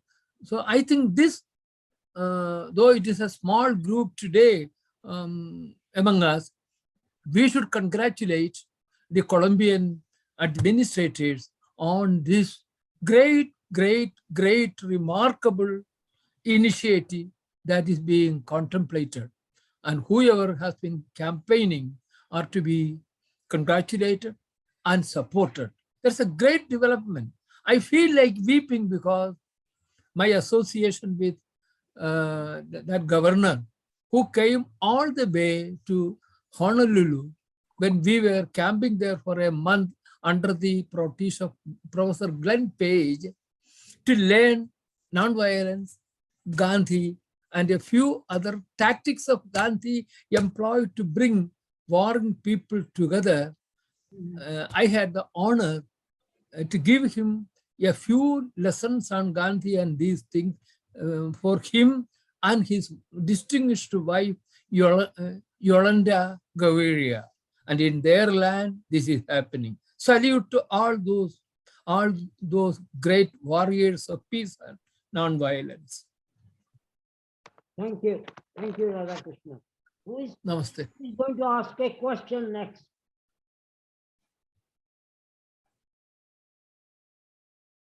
Any more questions? Okay, we can take some comments. Andrew, you got a comment? Open your mute, unmute. Okay, I'm unmuting. Thank you. I wish to let you know that our Spanish silent diplomat group is working, and it is working on a very precise issue. Marcello Scotti is on the screen for everybody to see. Marcello can tell you also about it. We are progressing in editing a film, and this film is going to present a key piece that we need to implement the reality that we wish for. The implementation is depending on a transition time. So what we need, for example, to get out of a violence-driven society, and let me be very precise because I love what you stated. Wait a minute, I need to see you. It was Suman Khanna, yeah, just for you to know. Thank you very much, because I mean, yeah, it's here. So it's non-violence, and the non-violent strategy and tactic that we are presenting is going to be a non-violence strategy and tactic that allows for a culture of change, of permanent change. And what we present is a plan. So it's a strategy, which is not the same as a tactic, because a strategy is a general idea that can be applied in every country, but it must be adapted, which is the tactical part of it. Yeah. Okay. So the strategy we're going to present is going to be a 7-year strategy. And this 7-year strategy is a piece of work that I've been working for a very long time, that we have been working in several groups. It's been a long process of discussion, which would allow the global implementation of peace, reducing violence, going to the non-trauma zone. Yeah, we've also talked in several issues, thank you, Paul, for that, about trauma and getting rid of trauma and diminishing trauma. And I completely agree with you. We have a problem with the amount of trauma that exists, that makes it so normal that we have a culture of trauma. The culture of trauma is obviously a different culture of a culture of peace, which would be trauma-free. So I just wish to let you know, Suman, that hopefully our film is in Spanish. Okay, we will have an English transcription, and there will be a writing in which we give some more ideas. Yeah, and it's not going to be a definite paper. It's something that we, let's say, as a group of silent diplomats working on a GAMIP chapter in Germany, with international relations, talking to people within, the UN system, me going probably back to Brussels because I will have to, it's not that I want to. I think it's, the time I spend with you is to me so much more fruitful. I'm so much more thankful for that. Yeah. But I will have to go back to Brussels, and that eats a lot of time. Yeah, we'll be away then. Yeah, I don't know how to manage everything. Family, artist, it's like crazy. Okay, but we will go Also on. very well. Yeah. Please come to India also. Yes, I will. You are very for welcome. Sure. So my and But anyway, so just a second, Vijay. So we will give to everybody this film and this transcript of it in English, and then we will have a more precise debate for the time in between. It's very important that we think of this transition. It's very good that we discuss where we want to go, but the path there, it's like crossing a river, and we have to take stones and put them in front of us so that we cross the river without getting wet feet. Yeah, more or less. So this is what we pretend to contribute. Okay. Thank you. Thank you, Andre. I mean, my suggestion is that you have got a small group, 3 people I can see here, whatever. So you have a meeting and decide on action plans, and I look forward to receiving your paper, what you are working on. And also we sent you a small version of my book, which Evelyn was very kind to produce, which I have sent to you and the others. And we have got a German version, which we are going to send it to you, of my book, and we take the initiative forward. So let's have another question. Anyone with a question? No. Okay, I'm going to invite Dr. David Adams to have some comments.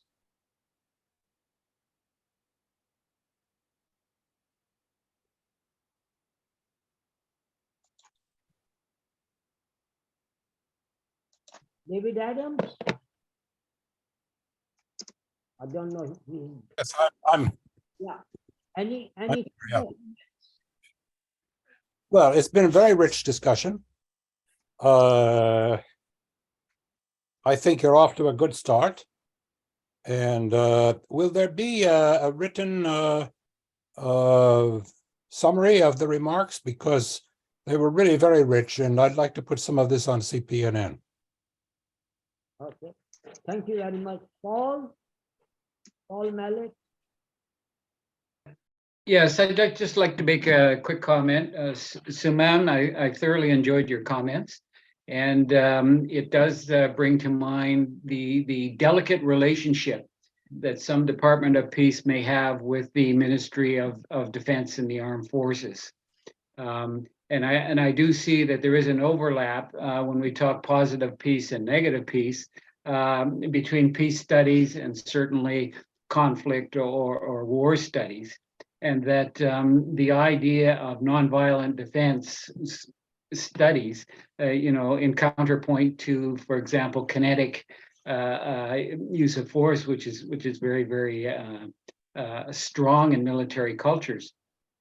And certainly using the word nonviolence does have a place in the domain of negative peace, the cessation of conflict, and wondering how we can counterbalance that in the notion of positive peace. In other words, to use the words, you know, we're going to have some sort of relationship that has a bias for peaceful means, which promotes something like good order and harmony in the Gandhian context. So some sort of way to address both positive and negative peace in some ways that is going to resonate at I think, at the heart level of many people. So thank you kindly. Thank you. Alicia, would you like to make a comment?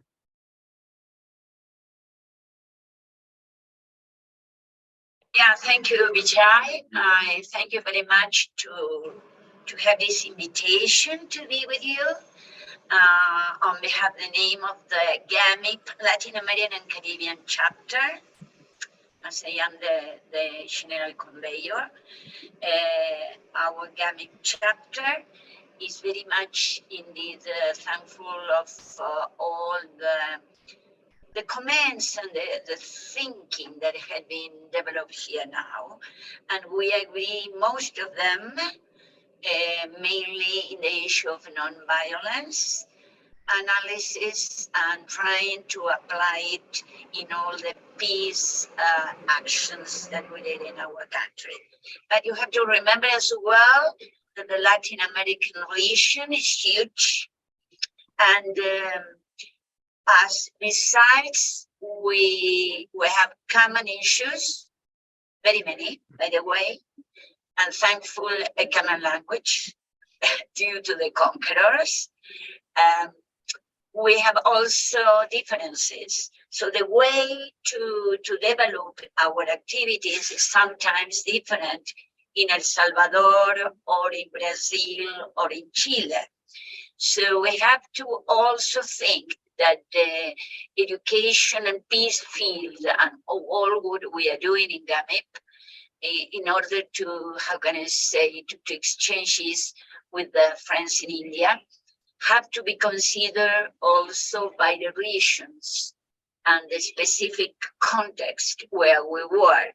So it is not the same to build activities, non-violent or peace activities in one region from India, I suppose, and the others, as it is a big country that it looks like a continent, first. Second, we offer our India friends and colleagues all the support in order to plan and organize the chapter in your country. We are quite new. We have this chapter is very active and works a lot, but we are quite young. We appeared in March 2020 with the pandemic. So the first year and a half, we work under virtual relationships, which is quite difficult, but we did. Of course, after that, we start all the in-person presentations. We are quite strong in education field and all what we are doing, but also in general programs, not conflict and mediation. So, and we are creating all these political relationships with governments in each country, and mainly in Colombia, where it is our central office of GAMIP Latin America and the Caribbean. So we offer all kind of support or collaboration, what you need from our experience in the continent. Thank you very much. I hope to meet you again, of course. Thank you. Doctor, are you still here with us? Bishnu Mahapatra, would you like to make a comment?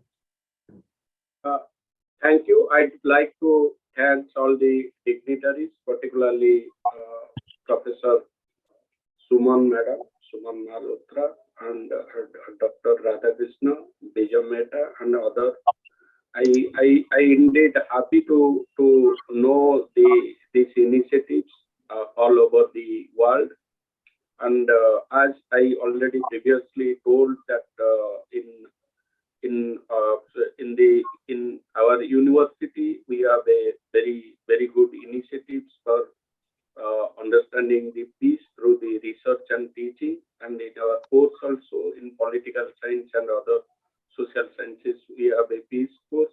But as far as this ministry is concerned, as far as this as other course, that I really appreciate the initiatives, and I will be part of this process, whatever and wherever and which way the support needs, and I will certainly be with the team. Thank you, sir. Okay, thank you very much, Vishnu. Christopher from Global Non-Killing, would you like to make a comment? Christopher, are you still here, Christopher? No, doesn't seem to be here. John Wycombe, would you like to make a comment? John, are you here? No, he's not here. Okay. No, I'm here, Vijay. I'm sorry, I'm just trying to unmute. 1 second. Can you hear me? That's here. I know you are doing a great job on the UN circle, and it's very pleased to see Anne here, who has been working on that UN resolution. So come on, Yeah. the floor is yours. What will you like to add? You're very kind. Well, I'm just so impressed to be with all these amazing peace builders. It's one of the great rewards of this journey just to spend time in the presence of such luminous souls. So I'm very grateful for that. I guess I would just draw a little bit of attention to what we're doing at Peace Now and with our UN GAMIP committee. We've got a very strong and well-fortified global resolution called the Muscles of Peace Resolution. And I have a branding background and a filmmaking background, so I'm into creating things which the people on the street can feel, because ultimately this is a grassroots movement. So we would like to draw attention to that. If you go to peacenow.com, you can look at that resolution, and we're going to be working with Alicia and folks down in Colombia to perhaps get that introduced to the UN General Assembly as a way to get the world on the same page. Once again, it's about resonance. So if there's any other folks on this wonderful Zoom that have ins to governments that might be interested in joining this effort to introduce this to the UN General Assembly so we can bring it to top of mind awareness for the world, I'd be grateful to hear from you. So that's all wonderful. We're also working with the US Department of Peace Building Committee. We're endeavoring to create another film that I've written called Superior Being, which takes kind of a comedic approach to telling what is the great benefit of infrastructures of peace and how they can create these shared interest and common ground that are the foundation of enduring peace. So we're going to begin fundraising on that film. And if we get that made, then that, along with my first film, Admissions, which is about the Middle East conflict and the power of forgiveness, would be two films which can also help build this grassroots movement. And then finally, on another level, I'm hoping if we can get a country like Colombia to get behind our Muscles of Peace Global Resolution, that I'll do a branding campaign working with our team to memorialize that, because it's important for the country that does this gets memorialized. And if Germany wanted to do it, or any other country, we would do the same for them. So then this country can be a role model for other countries who are coming out of conflict. And Colombia is a particularly energizing story when you think of the 500 years of conflict they've been through and all the amazing strides they're making under their new president, who came up through the guerrilla wars and really understands the value of peace on the deepest level.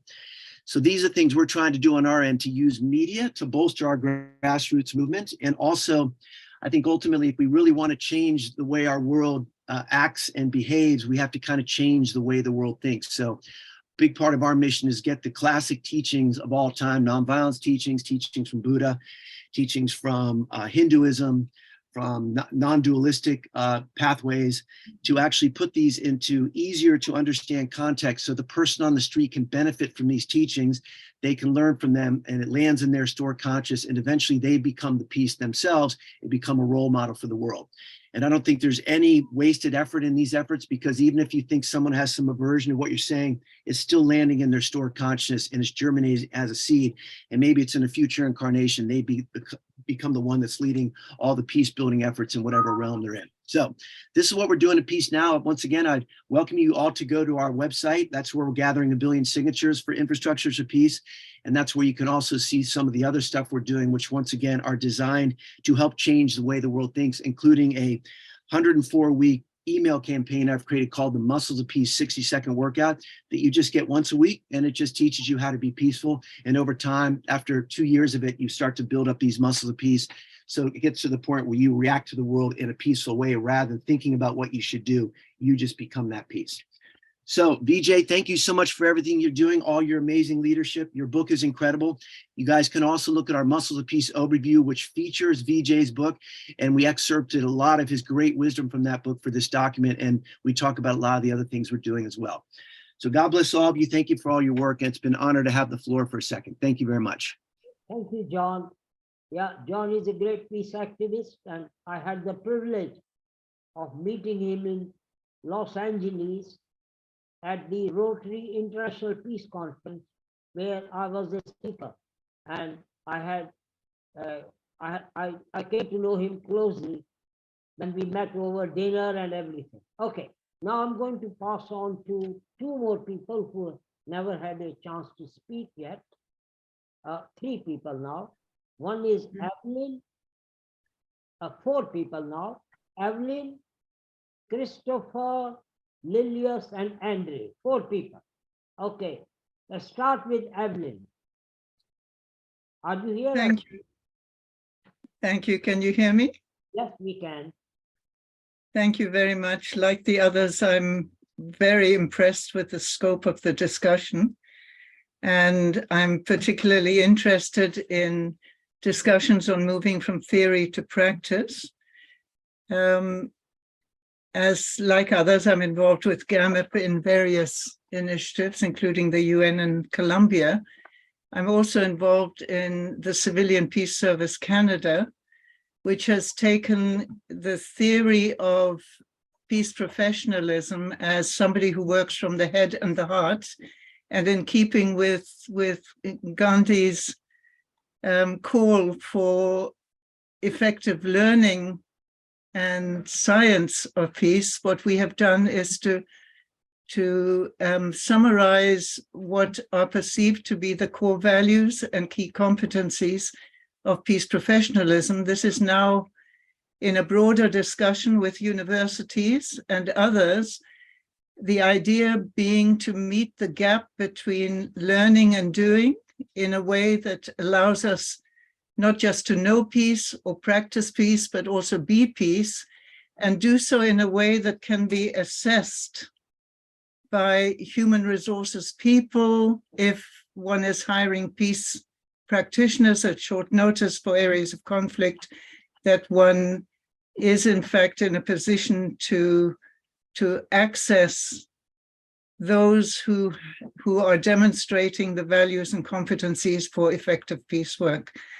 So we would love to be in an exchange with others. We love to have our premises challenged. And anybody who would like to join this network of discussion for the move towards peace professionalism, we would very, very much welcome them. Thank you very much. Thank you, Evelyn. The next is Christopher. If my memory goes right, did I meet you in Scotland at Conscience Conference? I don't know. You don't know. Hello, everybody. I wish you to be happy and peaceful, so you have something to show. I could talk for ages. For those who are concerned with the UN, the Secretary General is presently preparing a new agenda for peace.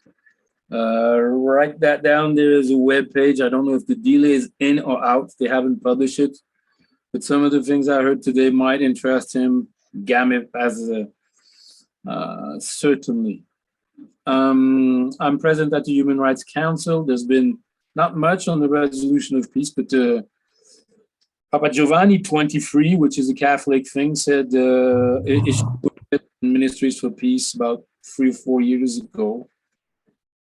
That's kind of what I have to say from inside or outside the UN. I don't know. What else? Oof, if everybody does his own marketing, I wrote a book on countries that have no armies quite a while back. I keep monitoring them. They don't even need a Ministry for Peace, you bet not. We need to work on peace policies, on comprehensive peace policies everywhere and at all levels of society. We need is a very easy thing to say, it's a harder thing to do. So I'll be very humble about what really gets done and what really gets spoken. Outspoken. I heard a few weird things. If the Russians win in Ukraine, we're going to be in very bad shape.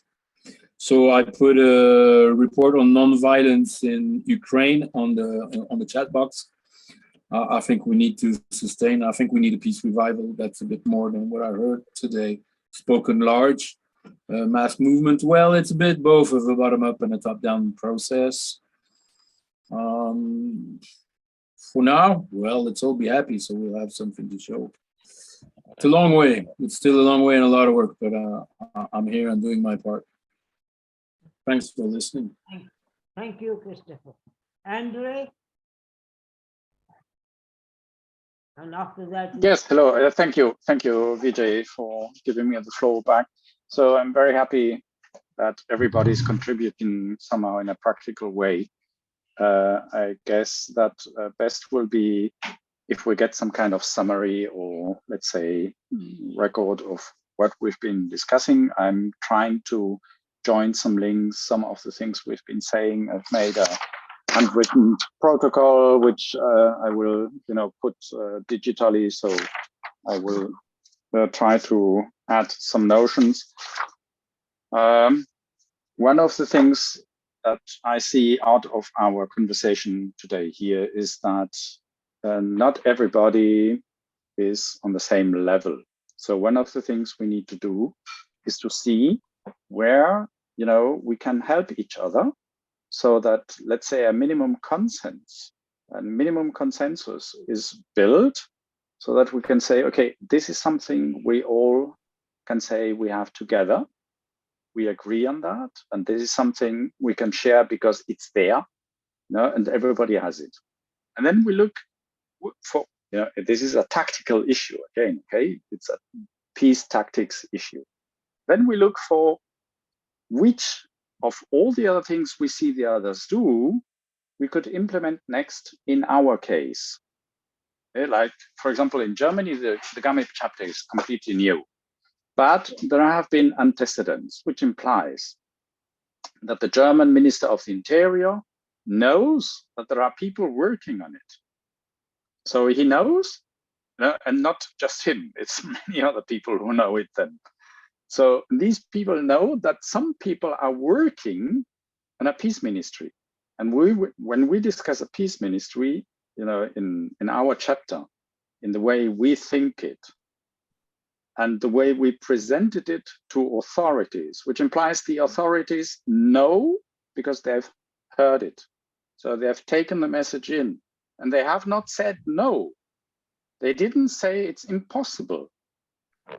Yeah, they said, let's start and discuss. And our idea is that the peace ministry obviously try not to have this conflict, which Paul Maillet correctly addresses, which is that active peace and passive peace, there may be a collision or a collusion of interests. Let's put it both ways. So if we have a collision of interests, this is not in our interest, isn't it?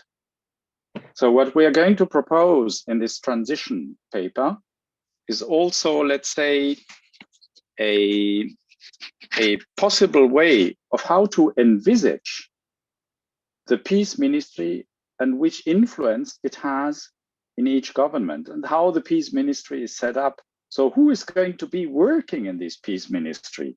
That could be also a source of conflict, isn't it? This is something that many people would want to do, isn't it? Oh yes, let's have a job in the ministry. Nice position. Let's keep it. And to me, for example, or to us in our group, the peace ministry is only a transitional tool. We don't need it forever. Because when we are in peace, when the trauma rates are lowered, when there is much less trauma than was before, the situation has changed so much that maybe the people then in the, after this transition period may want to think of a different structure. Maybe it's not called anymore peace ministry because we have an entirely different way of governance. Yeah? So this is why our proposal is so much based on a culture of change, a culture of adaptation. It's a culture of transformation. Thank you. That would be all. Thank you. Lilius? Unmute. Yes, I have just unmuted. And you will have to excuse me if I'm a bit slow and my picture is going bananas. So I think I'm going to take the picture off You can, because it looks ridiculous. Okay. First of all, I want to say that yesterday I went to a funeral in Northampton of a very dear friend of mine, Elena Rushbrook, who was a peace activist who went to, I can't remember the name, not Downham Common, where there was an American air base in our country and a lot of women closed down the air base. It was her funeral yesterday. I met her at Occupy London. Now, Occupy London for me was very important because the basis of it was economics. It was about somebody thought the financial system had broken down and was no good, etc., etc. But I wasn't interested in that. I was interested in peace. And I thought, what does peace mean to me? How can we get world peace? And I had this wonderful solution to a very simple solution for those people who believe in God, and for those people who believe that God gave the 10 Commandments to Moses, and those 10 Commandments are for the Christians, the Muslims, and the Jews. I wanted to ask the leaders of those religions, what is it about thou shalt not kill that you don't understand? And also, who is going to say that a just war, overrides God? And who is going to say that any justification for killing another human being, who has the cheek? Muhammad apparently did it, I don't know, but overriding God. So that was one okay. thing. Now, the other thing is I went to another funeral the day before yesterday of a very interesting character called Schlacker. I don't know if any of you know Schlacker, but he was involved with cinema action and Angela Davies. He was 89 years old. He had been in a concentration camp. He had something to do with the miners in England, the miners' strikes. He was an amazing man. And all of these things seem to be coming together at the moment. In Littlehampton, I live in Littlehampton now. I have been active in London, and I am so grateful to Vijay Mehta for giving me an official position,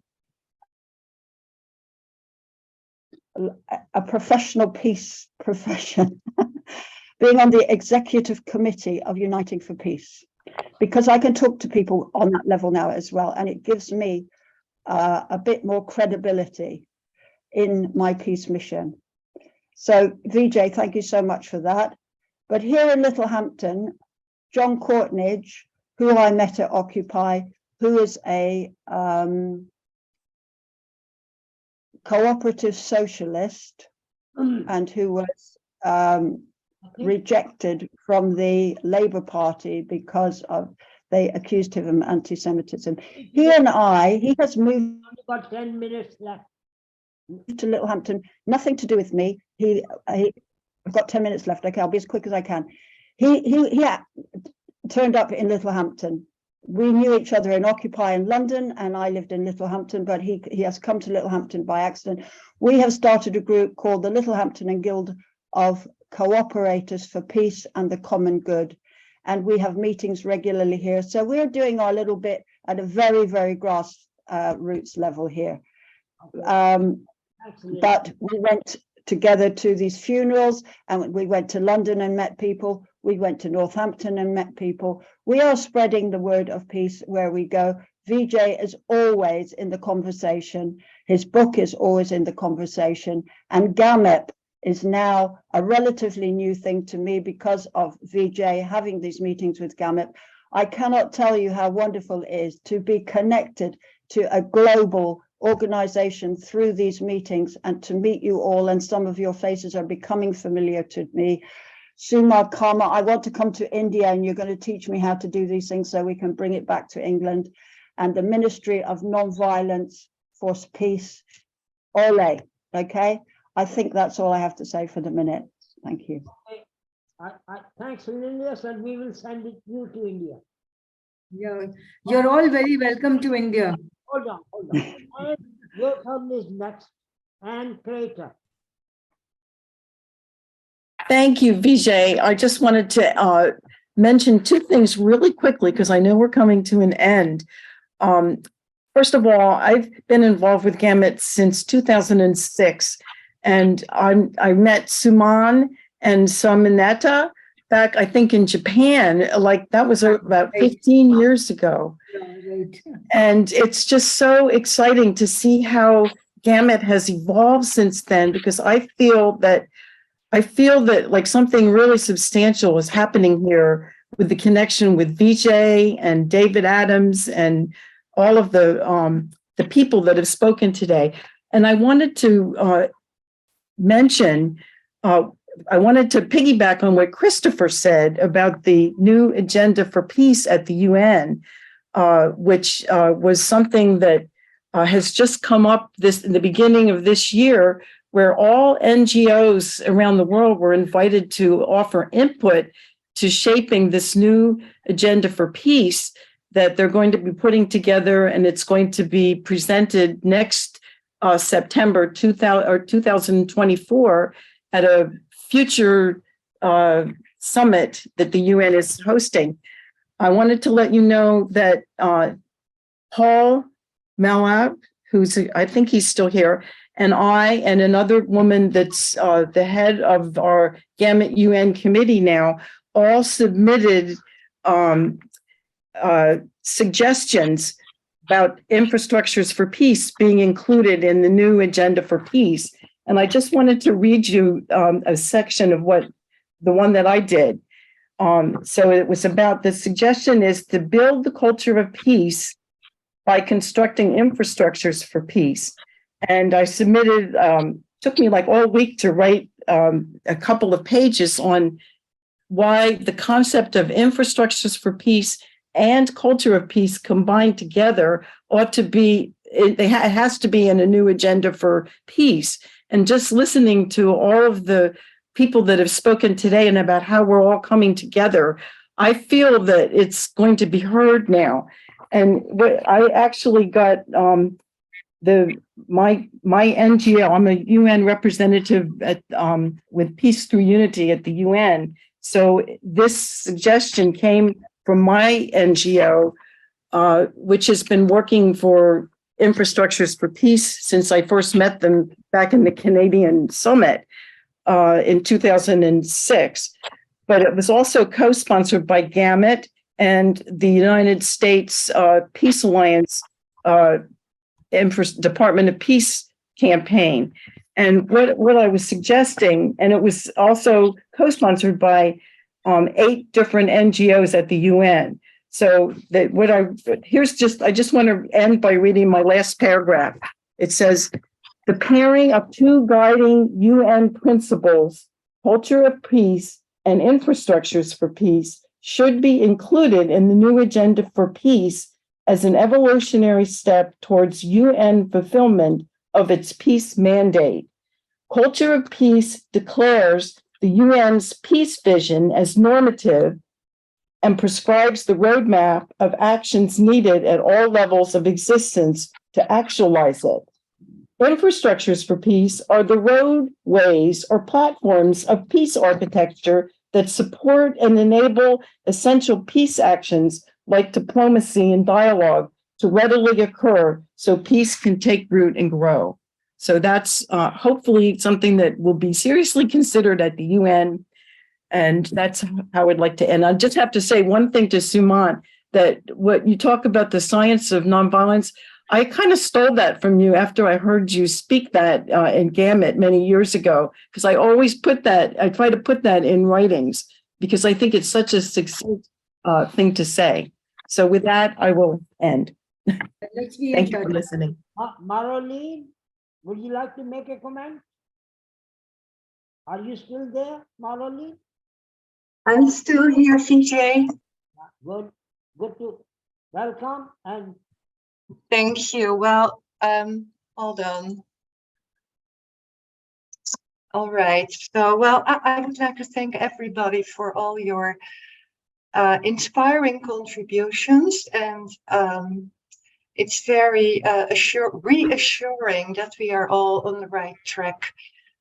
Because I've been visiting many other active peace groups, and I think there's a lot going on at the moment in the world, and we just have to persist and see to it that peace will be here one day. And thank you for the meeting. Thank you very much. so better late than never. So, do you like a 2-minute comment?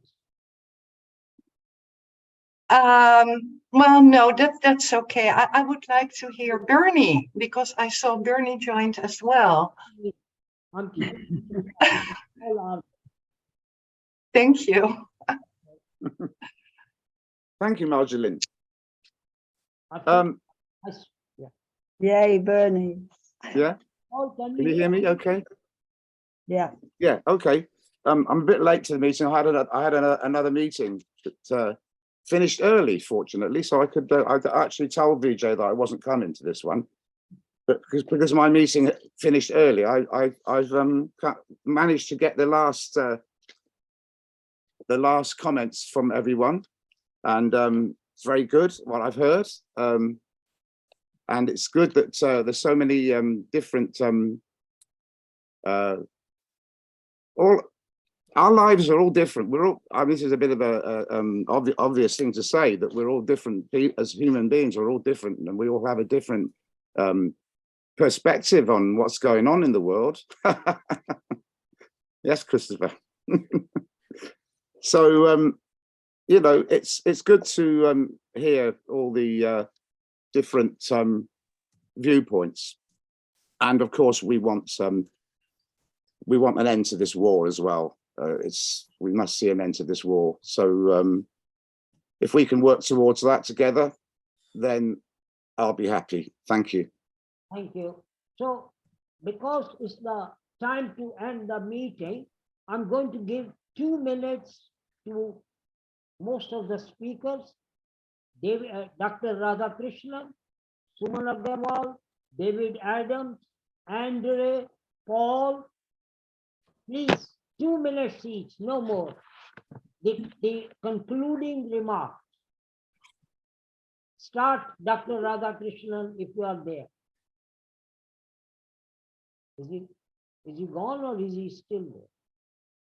Dr. Radhakrishnan? No, okay. Dr. Kumud Aggrawal? Yeah. I just want to request you, Vijay, that please send us emails of everyone present here. I would love to be in touch with Anne again.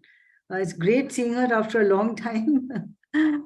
Good to see everyone still working for peace. And I would also like to send my PPT to everyone about nonviolent defense and get a feedback, and also the strategy. I shared it with everybody, and those of you who have WhatsApp, I will also send it on that. So please, Vijay, I request you for communication, send everybody's email to everyone, I think, and then we can do direct communication also. Yes. And I look forward to a feedback on nonviolent defense, and very welcome to India. Be my guest. If you've never been to India, I suggest you do come. And especially you, have you been to India? Yeah. Oh, then you have to come. You have to come. So, yeah. So everyone very welcome. Welcome to India and to CFN, Center for Nonviolence India. Yeah. Thank you, Vijay. Thank you. Suman, Vijay, when you called me, I was on muted. Hello? yeah, go on. Your last comments for the evening. From Hello? Radha, Can you, please, your comments in the next 2 minutes, your comments, concluding remarks. we're waiting for your remarks, Dr. Radhakrishnan. Okay. I have only 2 comments to make. Number one,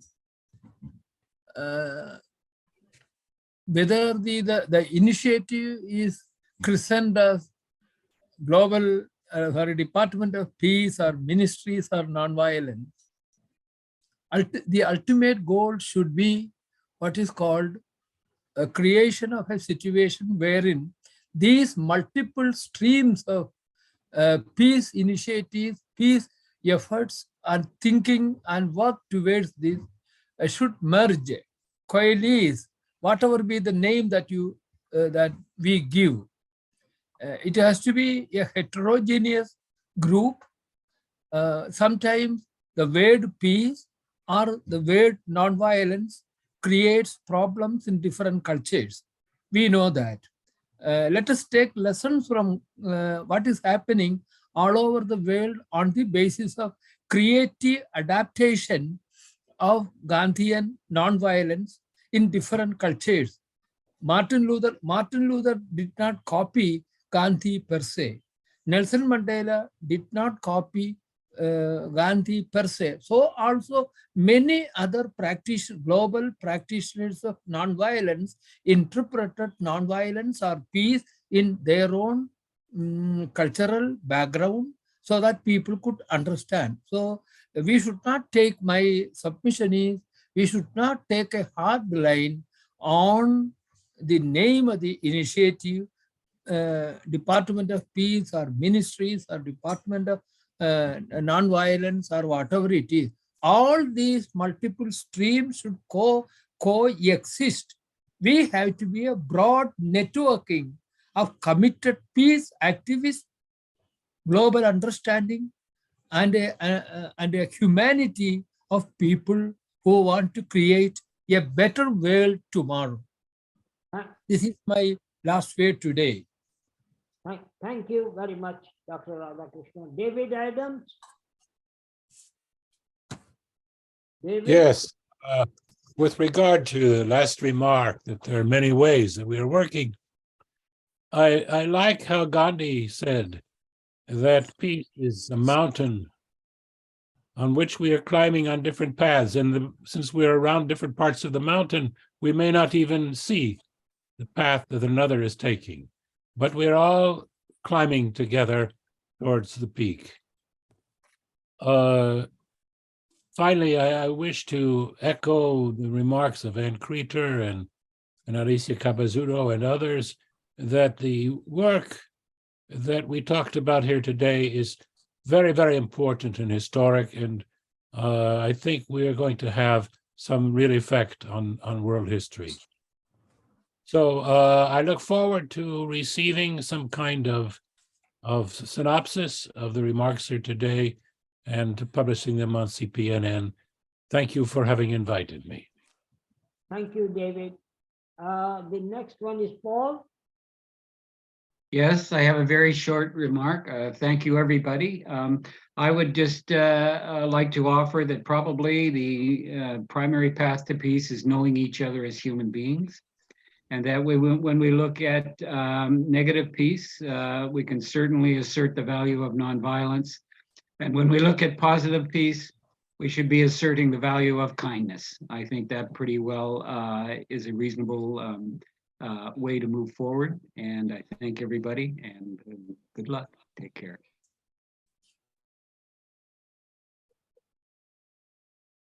Thank you. Thank you. I feel that this discussion and whatever the honorable participants presented in the context of India, 2-3 issues we probably emerge very important, which we need to take forward.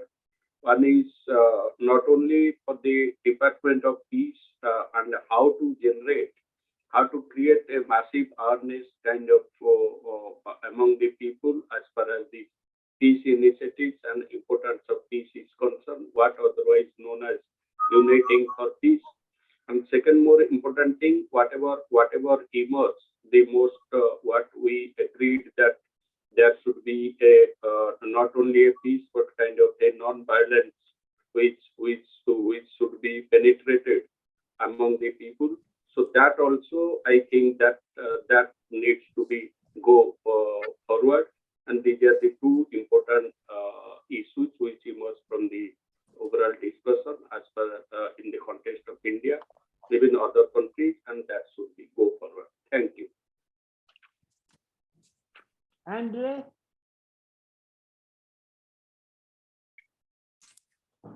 Yes, thank you, Vijay. So let me just have a funny last sentence. David, this goes for you, and the image you gave us of the mountain that we are climbing to the top, I've used this same image in several conferences I gave in the several world global conferences of criminology I assisted to.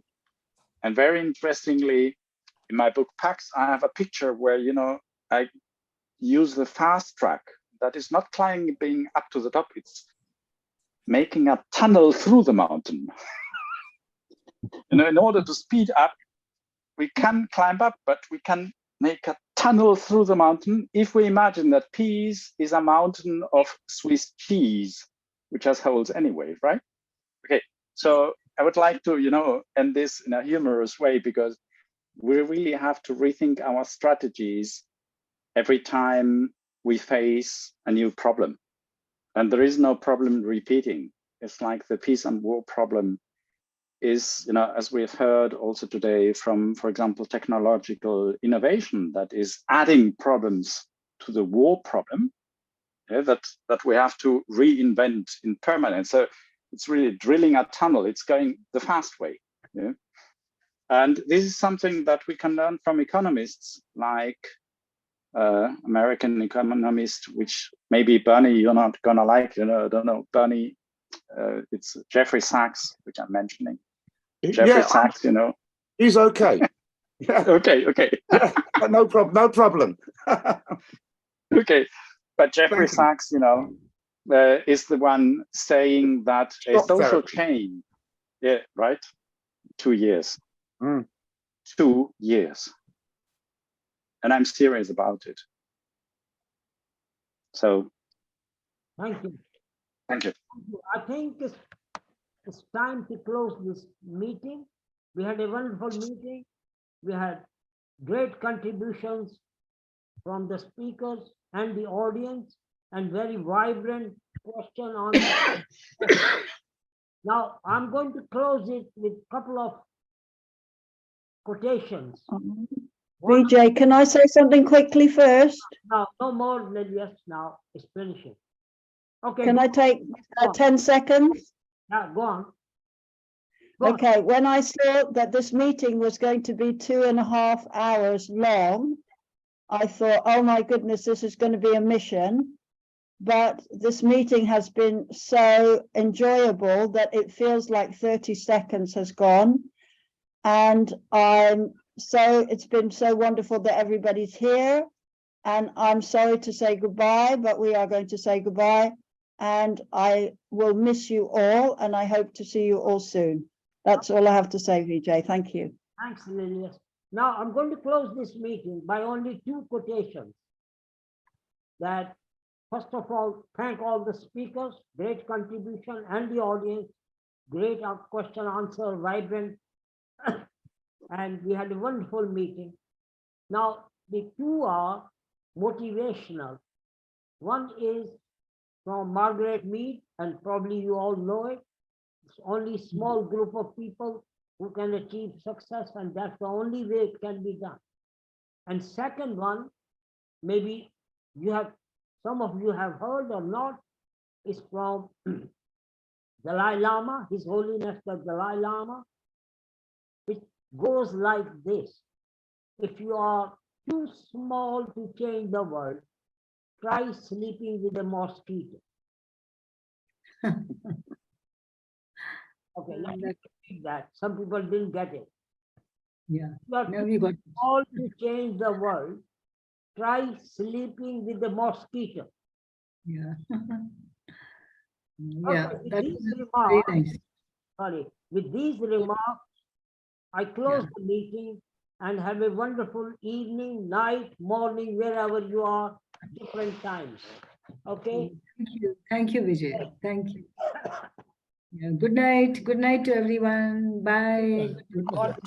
Thank you, everyone. Thank you all of you. Good night, everyone. Good Good night. Good night to Bye. everybody. Bye. Good night. I think that altogether we're better than a mosquito. Thank Yeah. you. Thank you. Bye. Bye for now. Bye.